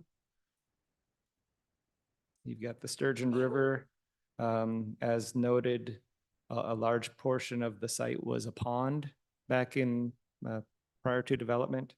And then the Uville home was this building, about, again, 320 so meters to the north, somewhere in that range. So were there trees on that site at any time? Do we know? Because it looks non-treed. I think looking at the aerial photo, there is maybe a little bit of brushiness around the pond, but it looks like it's fairly open in the oldest photos that we have. Okay. So if this was to pass the hill itself and that area immediately at the bottom of the hill, that will not be touched, correct? So the motion regarding the sale of the property is only for the 13 Mission Nabby property itself. So it does not affect the any of the elevation that's typically been sledded on or where the baseball field is or anything like that. It is only this, I don't know, what is it, trapezoid, Bill? The Sure. east trapezoid of property. And maybe, Council, if I could just jump in, no, we don't have it in the photos. I do have a couple of notes popping up that this area was treed at one point in time, but it was at one cleared. point. Yeah. Okay, and it was cleared. That's good to know. Thank you. Now, we used to have the Nabby building on there, as it was so called, and that's been taken down. And the rest of it is cement, right? Like everything around there was a parking lot other than the building itself. So if we were to remove all that cement to do something else with it, do we have any idea how much that would cost? I know I'm just ballparking it at the top, but I'm guessing it would be, I don't know, like $1 million? Like I'm just trying to. Yeah, I don't think that we've prepared any sort of Okay. plans ourselves, as has been noted. Administration's intent since Okay. 2023 was to divest the city of the property, so we are going to let the future landowner Handle that. resolve that situation. Yes. Okay. I know there's some other people with questions, so I'll just let it go for now. Thank you. Thank you very much, Councillor Hughes. Councillor Clark, I'll move it to you now. Thank you, Mayor. There's been a lot of reference about the caveat. Have we done a recent search, land title search? Is that caveat on the piece of property at 13 Mission? Thank you for the question, Councillor Clark. So yes, we have done both land title search and a historical land title search. So the SPIN system that was referenced by one of our speakers earlier today, that's just the spatial information system that Land Titles uses to store its records. So we did a search on the SPIN system for the land title, the current one, and we did a search on the SPIN system for the historical title. We were told that the SPIN system does not keep records that far back. So we actually did a historical title search on the microfiche records through the land title system as well. So to answer the question directly, the current title does not have any encumbrances registered on it. This historical caveat is not registered. It, according to our records, has not been registered on the title. The current title was transferred to the city in 1987 from the province of Alberta. The title from the province, I can see as far back as 1973, was owned by the province. And at that time, the historical caveat was also not registered on the title. So from a legal perspective, there is no encumbrance and the historical caveat is not registered on this title for 13 Mission. Thank you. And just for further clarity, and I realize that it's not registered, but who would be able to enforce on this caveat? Would it just be the Catholic Church, who I believe is the caveator? That's correct. The caveat, when it existed or was registered, it would have been for the benefit of the Catholic Church. So the Catholic Church would have been the only party who could have made a claim under that caveat. And last question, who would have the right to discharge that caveat? Would that be anybody, or would that be just the caveator or someone representing the caveator? So if the caveat was registered, in order to discharge it, the caveator either needs to do that or give permission to do that. Thank you. Those are my questions.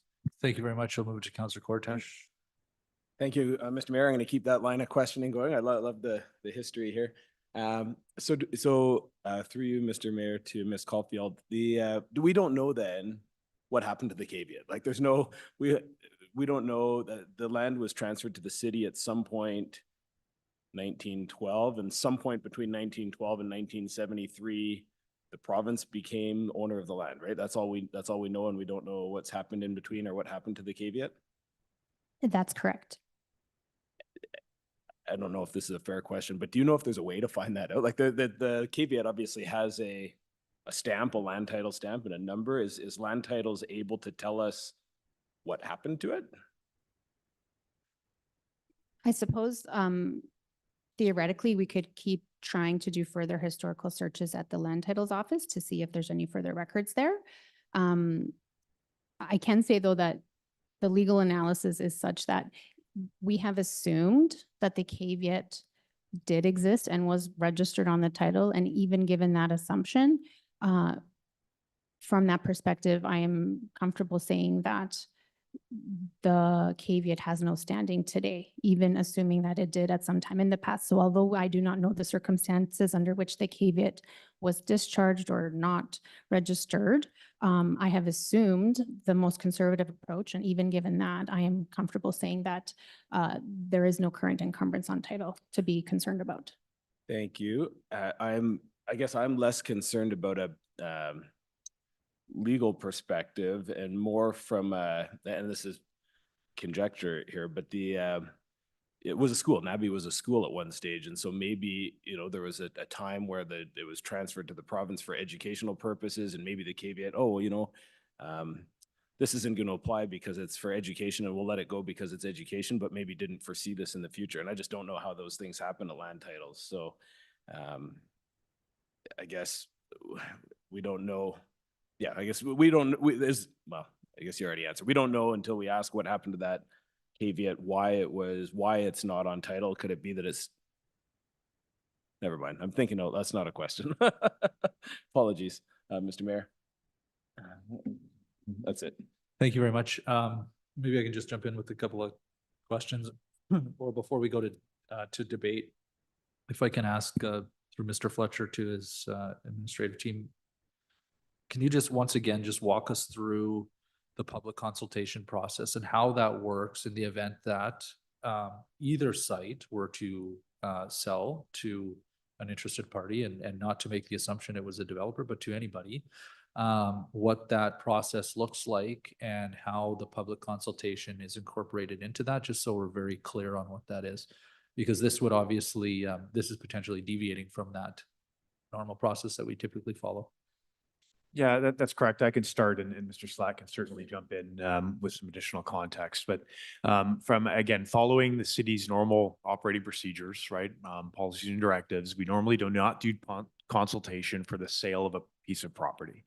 And so consultation would occur as the lead up to and part of a redistricting or rezoning of that particular piece of land, right, which would involve a formal public hearing. And that is where the public consultation would occur.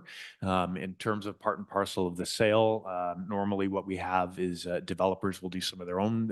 It's on the developer to do some of the public consultation, especially as it relates to the neighborhoods and the environments surrounding the potential development site. And then the formal public hearing is where people have a chance to engage with council, as we saw earlier this morning. I don't know if that answers your question, Mr. Schlatt. Did you have anything you wanted to add on that? Yeah, I think that you've covered it, Mr. Fletcher. Typically, we have, as articulated, process related to public engagement for redistricting. If there is a change of use of the site, then that would require the redistricting, which would require a public hearing, and in this case would also require a public engagement prior to the public hearing. If the uses remain the same, or the uses remain the same as allowed under current districting, then there would be none. So you have, I can show the districting map if you'd like to see it, but basically 13 Mission was a direct control, so it was specific to council approval for certain uses on that site. Thank you. And I guess just to follow up to that, at the redistricting process, they would not be providing development plans, correct? They're just asking for the redistricting for potential future use. Oh, that's correct. So a redistricting is about the use of the land. The city does not, I guess, consult with public on potential site plan design, all that type of thing generally. So it would be just whether the use is is acceptable, fits the site, has factors that need to be mitigated, et cetera, that need to be considered publicly. And then from a council perspective, there's no ability for us to restrict or apply any prescriptive measure of what that development would look like. Once the land has been sold, it's up to the developer to come forward with a redistricting application, which would then trigger a public hearing, which if approved and the redistricting goes through, there's no ability for council to have any control over what that project would look like. And I think in that sense, they're looking to redistrict the land for future use of whatever that development site they would like it to see. However, we don't have any control over what that would look or feel like in terms of the actual architectural, like the plan that is going to be put forward. Again, thank you, Mayor, for the question. That's generally correct. When a redistricting happens, that is again specific to use.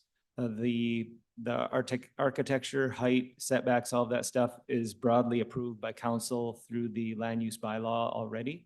And then it would be up to administration to see if there's like an architectural review depending on the scale and size of the proposed use.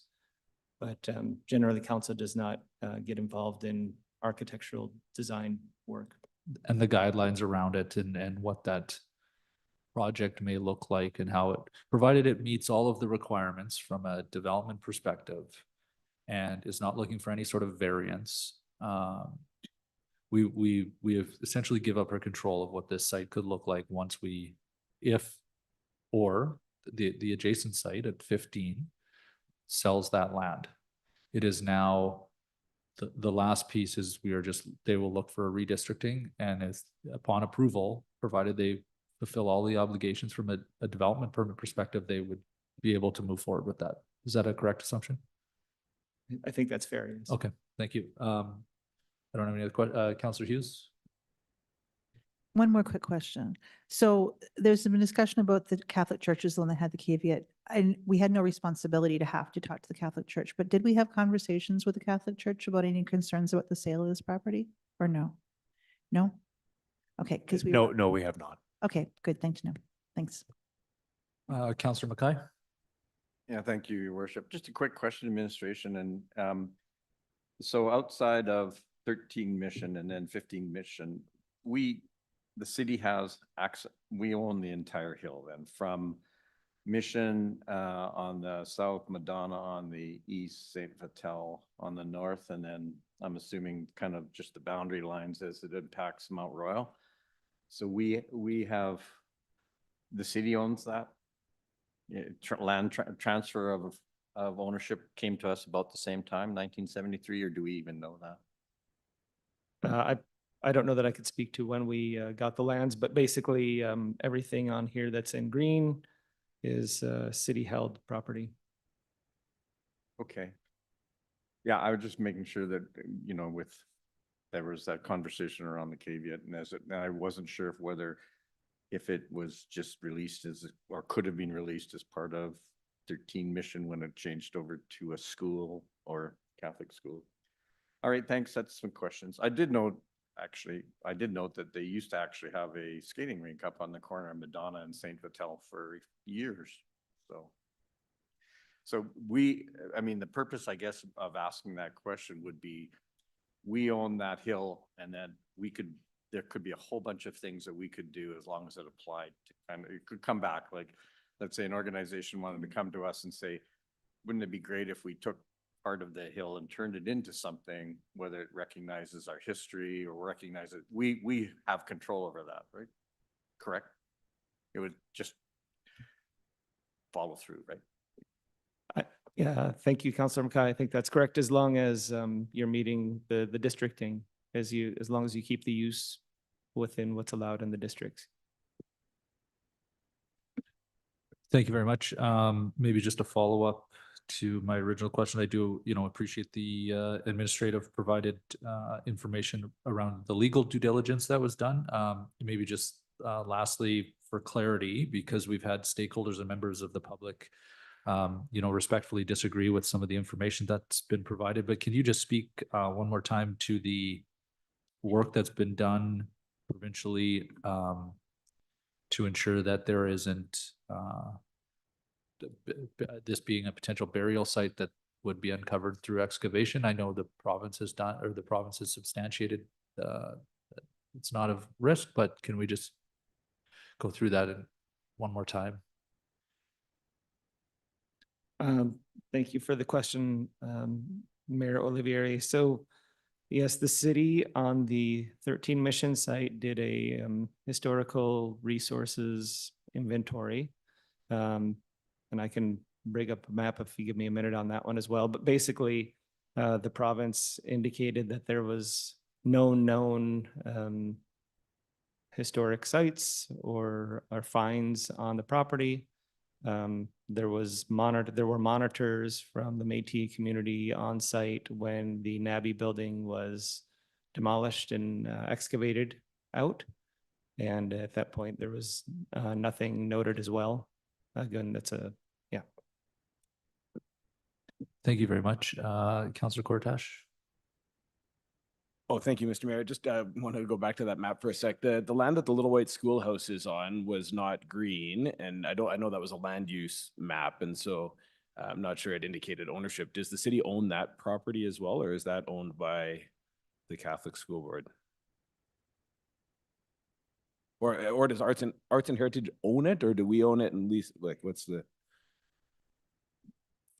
It's you're talking about 11 Mission. Where the number school, 2 up halfway here, up 2 Madonna. Yeah. Sorry, who owns that property?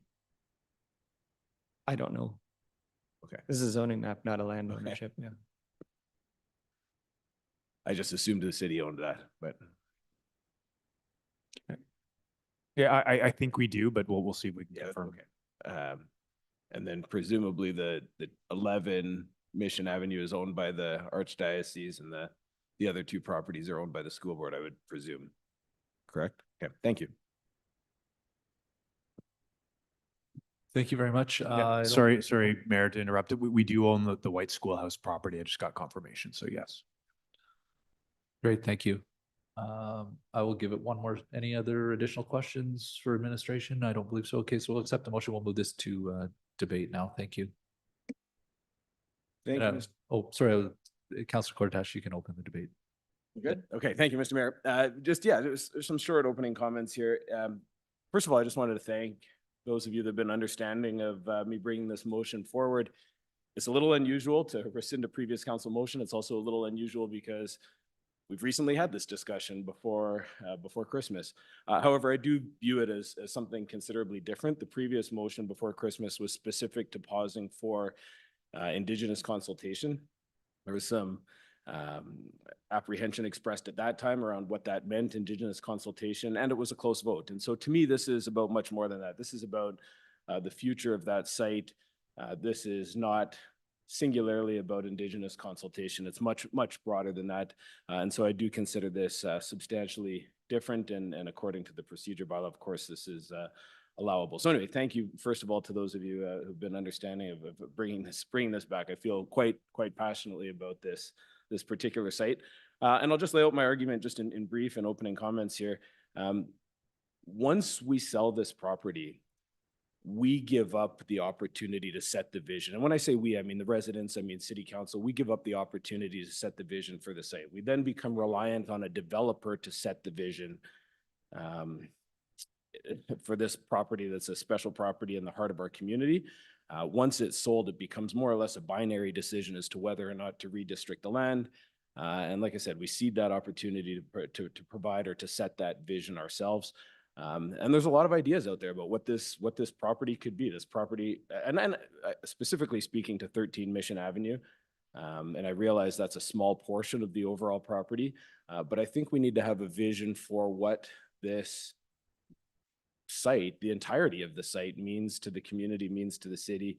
All kinds of ideas out there. We've talked about amphitheaters for music festivals. We've talked about skating rinks. We've talked about the importance of the toboggan hill. We've had residents suggest different pavilions, opportunities for festivals, opportunity for playgrounds, opportunity for other park space, maybe even opportunity for development. It's just, I think council and the city and the residents should have the opportunity to set the vision for this property rather than relying on a developer to come forward with their vision and put us in a position where we're just saying yes or no to the developer's vision for such a special property. So I'll likely have more comments on closing, but that's the reason I brought this forward again. Once we sell the property, it's really, really hard to turn back, and it's very special property for our community. Thank you very much for those comments. We'll move it to Councillor Clark. Thank you, Mayor. I acknowledge that the 13 Mission Avenue site has its sensitivities. There's no doubt about that. However, my responsibility as an elected official is to act in the best interests of the municipality as a whole and on behalf of nearly 74,000 residents. Council's direction on 13 Mission Avenue has been clear, it's been deliberate, and it's been consistent over multiple terms of council. On May 17th, 2021, administration brought forward a recommended motion which read that administration prepare options for divestment and redevelopment of 13 Mission Avenue for council's consideration. At that time, to my knowledge, no members of the public brought forward concerns or objections through the public process. That motion was then carried unanimously by council of the day. The results of that vote and council's intent to divest the property were publicly reported in the St. Albert Gazette on July the 2nd, 2021. This direction was subsequently reinforced through further public discussion and decisions. On May the 16th of 2023, administration brought forward a request to the former council to proceed with the demolition of the building located at 13 Mission. No members of the public brought forward concerns or objections, and council approved the request unanimously. This decision was publicly reported in the St. Albert Gazette in September of 2023. Most recently, on September the 16th, 2025, the sale of the lands at 13 Mission Avenue was publicly debated in open council.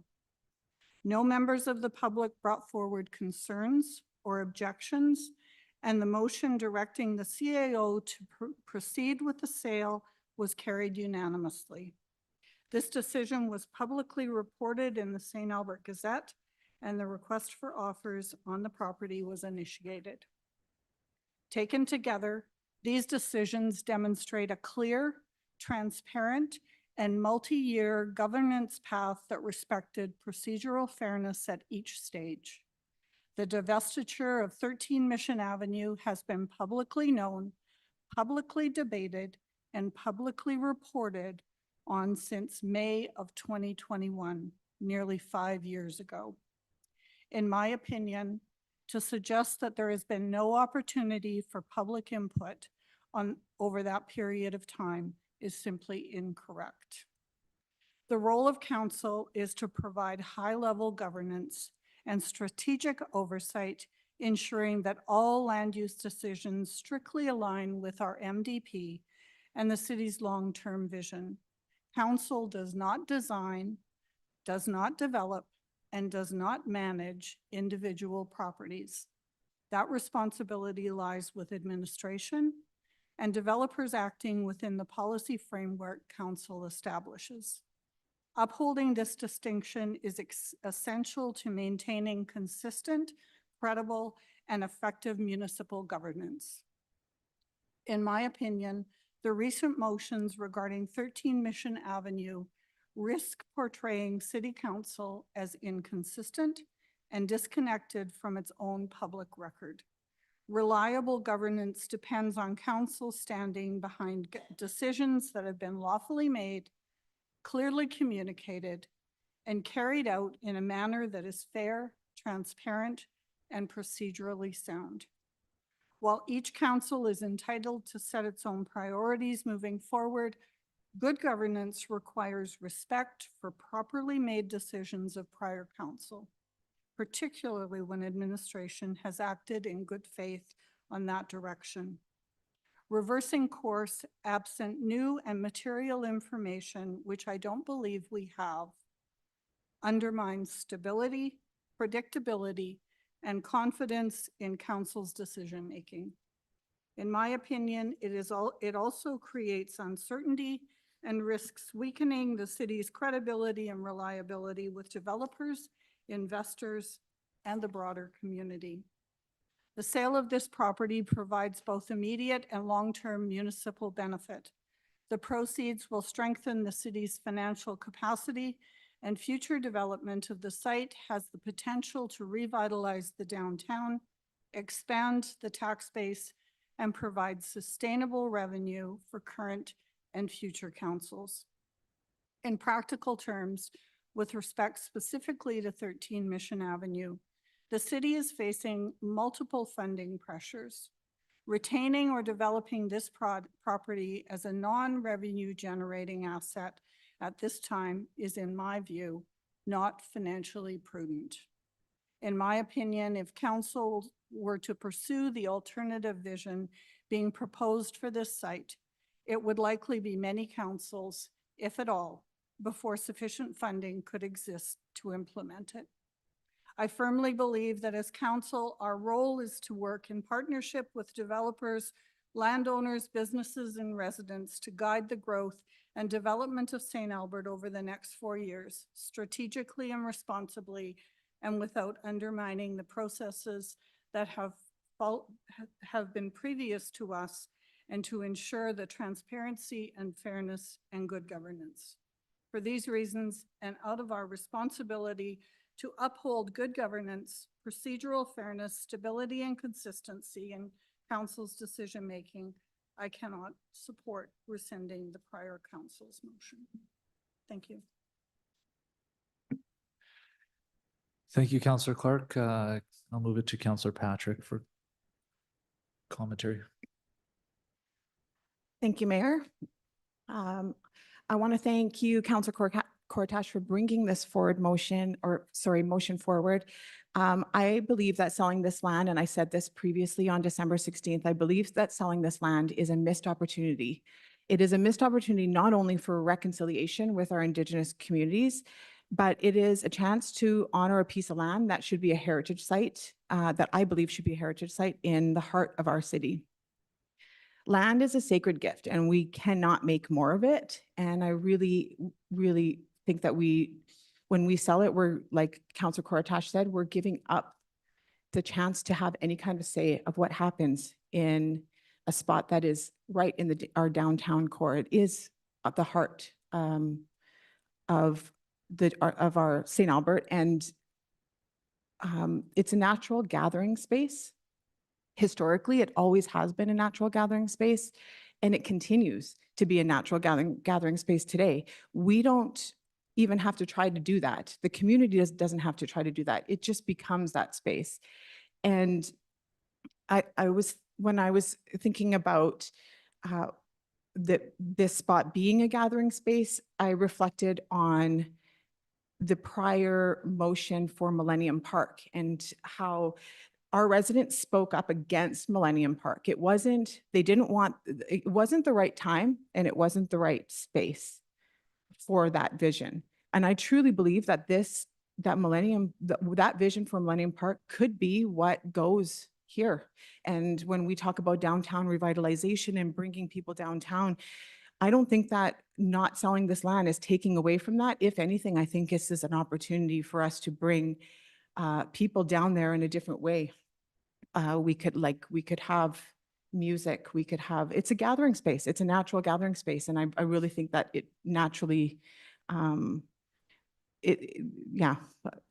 sorry, I lost my focus there, but I also think that I just really want to acknowledge the Otipemisiwak government. So in regards to past consultation with Indigenous communities, the Otipemisiwak government only like Councillor Phyllis Kelly and Captain Brad Martin, they were only sworn in this year. like that government has only recently been formed.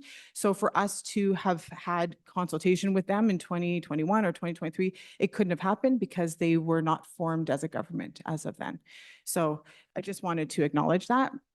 I think that selling this land prioritizes short-term economic gain over the sacred responsibility of reconciliation, effectively abdicating the city's duty to protect and preserve the living history of our city, including longtime residents of St. Albert, some of who have emailed council. I've received many messages, and some who were even here today speaking. And it's also, as well as our Indigenous community and our residential school survivors of Youville, some of who are still alive today to speak on their experiences. So I truly believe that it is our duty as elected officials to our residents as a whole to preserve this land and let it be what it naturally wants to be, which is a gathering space. Thank you. Thank you very much, Councillor Patrick. I don't believe we have any other councillors that are going to speak. I'm just trying to formulate my thoughts here. I guess to start, sincerely appreciate everybody that's put the time and energy into coming to council to speak and bring forward an opportunity for us to think about what we should do with this. We spoke about this last month, and to Councillor Cortash, I believe this is, respectfully the right way to do this, and I think it opens up the opportunity for us to really challenge ourselves on what we would like to do with this site, but also what the vision is, vision for St. Albert, especially downtown, is going forward. I default to sometimes that, we have a process, and if we potentially change that to allow for consultation or influence over the sale of land, that it potentially sets up maybe not an overarching, holistic precedent, but certainly in the short term would open up the opportunity for that to be considered. I understand the passion and I appreciate it.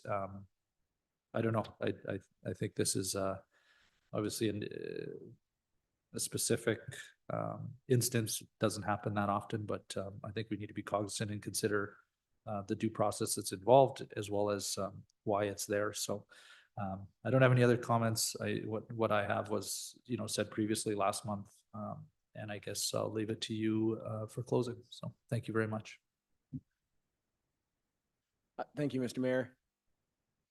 I do want to take the opportunity to address a few of the things that I've heard and a few of the things that have been brought forward. I've been, on this issue, I've been accused of being too sentimental, too soft, and maybe a bit of an explanation. I did some math over the weekend here, and I think my entire life I've lived within 900 meters of that property. Went to school at the Little White Schoolhouse, believe it or not, went to school at Father Jan, and obviously have spent a ton of time in that area. So it is a little bit sentimental, and it is an important space for our community. And I don't think I'm the only one that has strong feelings about that particular site. This is not about being anti-development too. And I think developing, our vision for downtown and revitalization is incredibly important. I'd be the first to tell you that we need to see more development downtown, more people downtown, more vibrancy downtown. And this, to be quite honest, this site could have huge potential to breathe some life into downtown. And so this is not something that I've taken lightly. I've considered the opportunity for development for this site. I've also been told that this is a bit of a distraction, that this is a pet project, this is a side project, that we should be selling the land to the highest bidder and getting the most tax revenue that we can off of this property and move on to bigger and more important things, Northeast Servicing and Lakeview and that kind of thing, and just be done with this. And again, it's too important a property for that. The success of a city, as we heard earlier, isn't measured by the tax roll or measured by the number of development permits issued. It's about so much more than that. It's about quality of life. It's about the history, the parks, the open spaces, and so I think this needs to be, this decision needs to be evaluated in that context, more so than just one about development.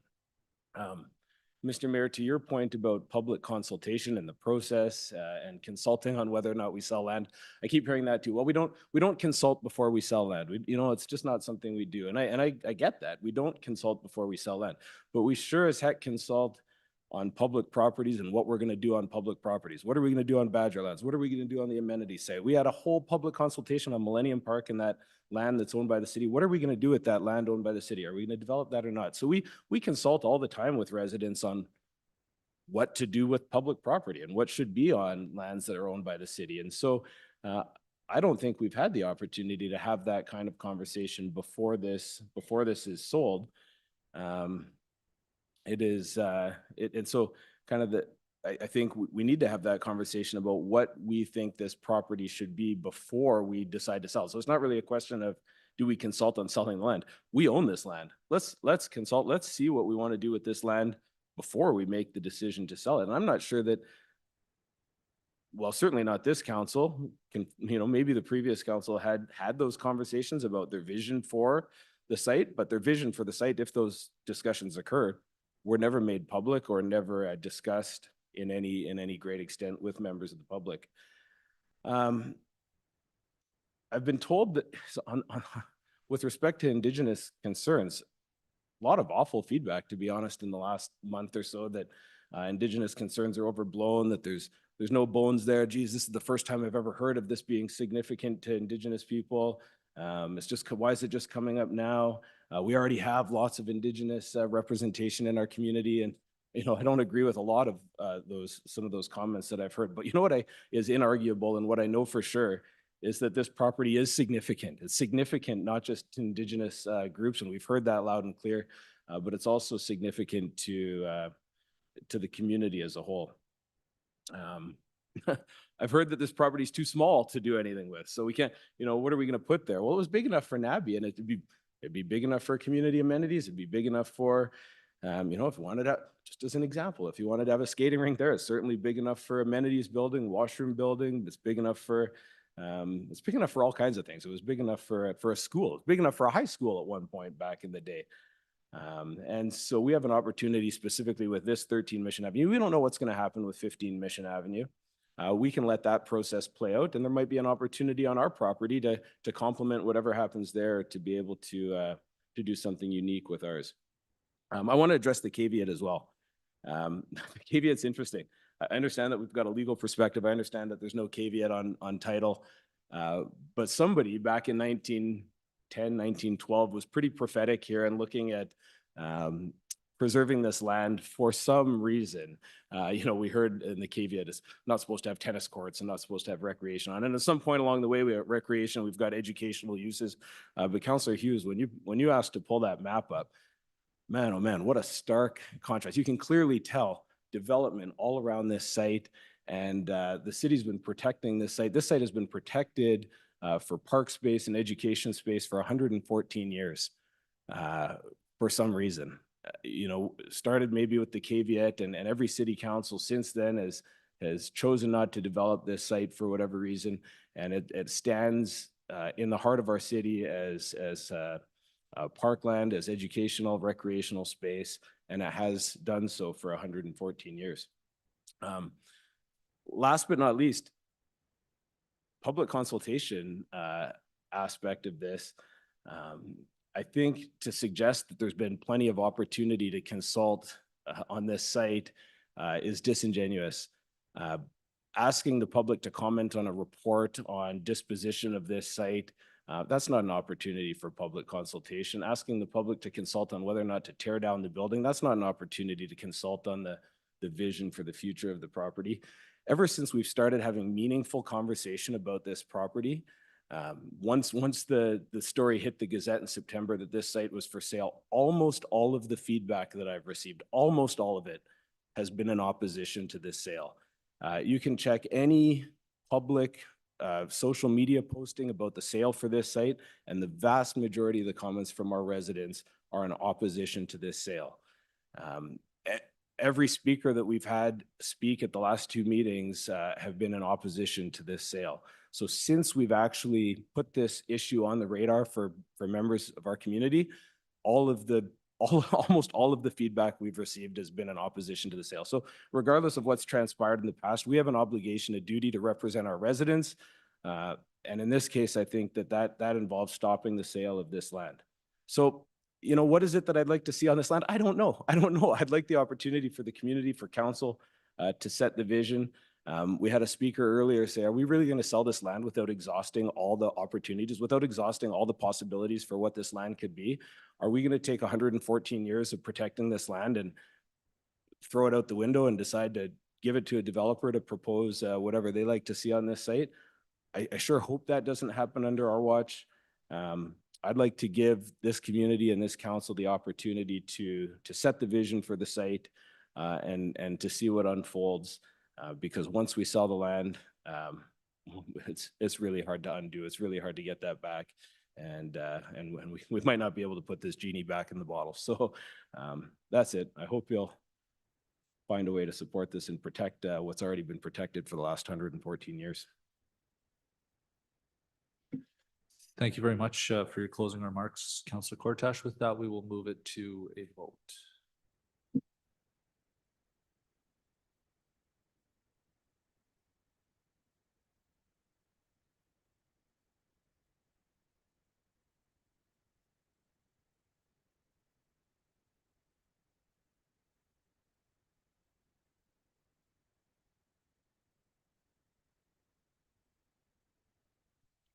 We're just waiting on one more vote.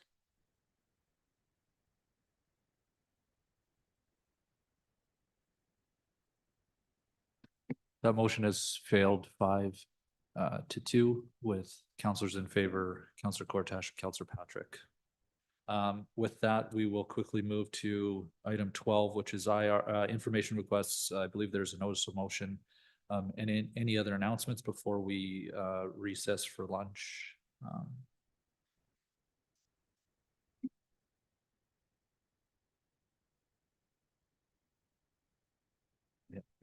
So if there are any, Councillor Hughes, we'll move it to you now. Thank you. Thank you. So notice a motion, the project charter, and if it's the wrong project charter, please let me know. WAS WT-021 Northeast Servicing Projects is approved, and first reading of the boring bylaws brought before council by March 3rd, 2026. Thank you. Pardon me. Thank you very much. We'll move it to Sorry, there are two IRs also that we need Yep. to read into the record. And Councillor Hughes, would you be able to send that one in through the council website so we have the exact wording after? It's on its way right now. I hit the Thank you. submit button. Thanks. Thank you. Councillor Clark. Thank you, Mayor. So an IR, does St. Albert have PCCP, the pre-stressed concrete cylinder pipe? And if so, what portion of our water network does it represent? And are we actively working to replace any PCCP? And when would the city anticipate that all PCCP is replaced? And the anticipated cost, if in fact we do have it? And if we do have it, how are the existing pipes being monitored? And what are the risks to St. Albert of a catastrophic break? Thank you. Thank you very much. We'll move it to Councillor Kortash. Thank you, Mr. Mayor. Information request. Currently, Tri-Leisure Center offers free memberships for residents aged 80 years and over. And I'm just wondering what the financial and operational impact would be of providing a similar program at Service Place. Thank you very much. So Mr. Mayor, I'd certainly defer to you in council, but we actually have the utilities team online and we can answer Councillor Clark's IR publicly now if you wish, or we can wait and work through the process. No, if I would accept the information now if we can. All right, and I'll turn it over to Mr. Lefebvre.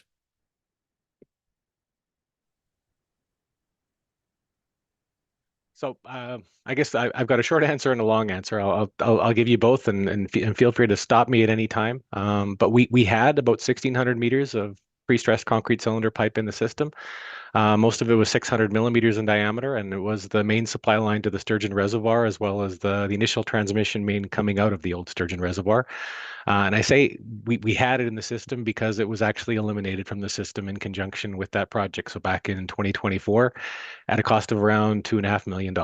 Some of it was abandoned because it was connected to the old reservoir location, and we had a new reservoir location, and some of it was slip lined. So we actually inserted a smaller diameter pipe inside of the larger diameter 600 millimeter pipe as part of that project. So that's the short answer. And I can go into more detail about some of the things that we are doing on renewal, and I could talk about asbestos cement pipe as well, which is a bigger concern for us. But if you want more information on our renewal program and more about the project for the Sturgeon Reservoir, I can provide that as well.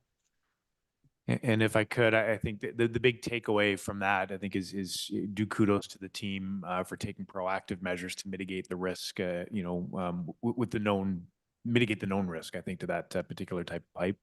And so again, some of it was a happy set of occurrences, right? And the team made some very prudent decisions with the building of the new reservoir and then slip lining the pipe. I'm not going to go any deeper than that into the technical terminology, right? It was a very prudent move to mitigate the risk to St. Albert in terms of our supply, so you don't see what you see in other cities at this particular time. And if I could add, we actually, it was a huge cost savings as well by being proactive and doing it, in a planned way in conjunction with another large capital project. We saved a lot of money with mobilization costs and not having to deal with an emergent situation. So we had a lot of time in order to plan and complete the work effectively and efficiently. So.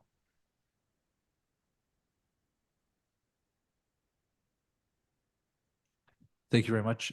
Councillor Clerk, do you have additional? I do. I just have one other question. So you say 1,600 lineal feet, is that? 1,600 meters. Meters? That's right. And what percentage of our underground system would that represent? So about 0.5%, if you're just talking linearly, but it's larger diameter pipe and it's very critical. So percentage doesn't really do it justice. It was a very critical and still is a very critical water main for us because it is the supply line to the Sturgeon Reservoir, but it does represent linearly 0.5% of our system.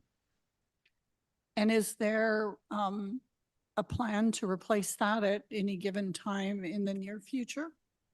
So effectively, it is now a casing for a new pipe. So we have a full new plastic pipe that was installed within the PCCP. We used a method called slip lining, which is similar to directional drilling. In directional drilling, you use drilling rods, go underground, and then you pull the pipe back in the open space that was created by the drill bore. In slip lining, we actually use the existing pipe as the casing for the new pipe, and we can actually just use cables and we pull the plastic pipe inside of the old pipe using the cables, and then we fill the annulus with grout. So what we have now is a plastic pipe with a grouted annulus around it, and then as a casing, we have that pre-stressed concrete cylinder pipe as a casing around that. So effectively, the PCC pipe is no longer functioning as a structural part of our water system. The plastic HDPE or high density polyethylene pipe can function completely on its own. It's a full structural replacement. So effectively, we have fully replaced the PCCP with HDPE, and it's smaller in diameter. And we did a lot of calculations and a lot of back and forth to be able to make that work. If you want more details on that, but it has effectively been completely eliminated from the system, the PCCP. Well, thank you. And I want to commend administration for taking that initiative and making sure that our residents' water supply is safe. I think that it will give our residents great comfort to know that we're not going to face a Calgary issue. So I thank you for that. Thank you. Thank you very much, Councillor Hughes. I just saw one of the requests, one of the CIs that came in, and so I have a follow-up information request, which is what would be the estimated cost to provide sufficient portable washroom facilities at the heritage site to facilitate food trucks at the HF Heritage Days event? That's it. Thank you. Thank you very much. So with that, we will break for recess for, at that point, we're going to go into camera. I don't anticipate that we're going to come out. So just to let everybody know in the gallery. So thank you very much.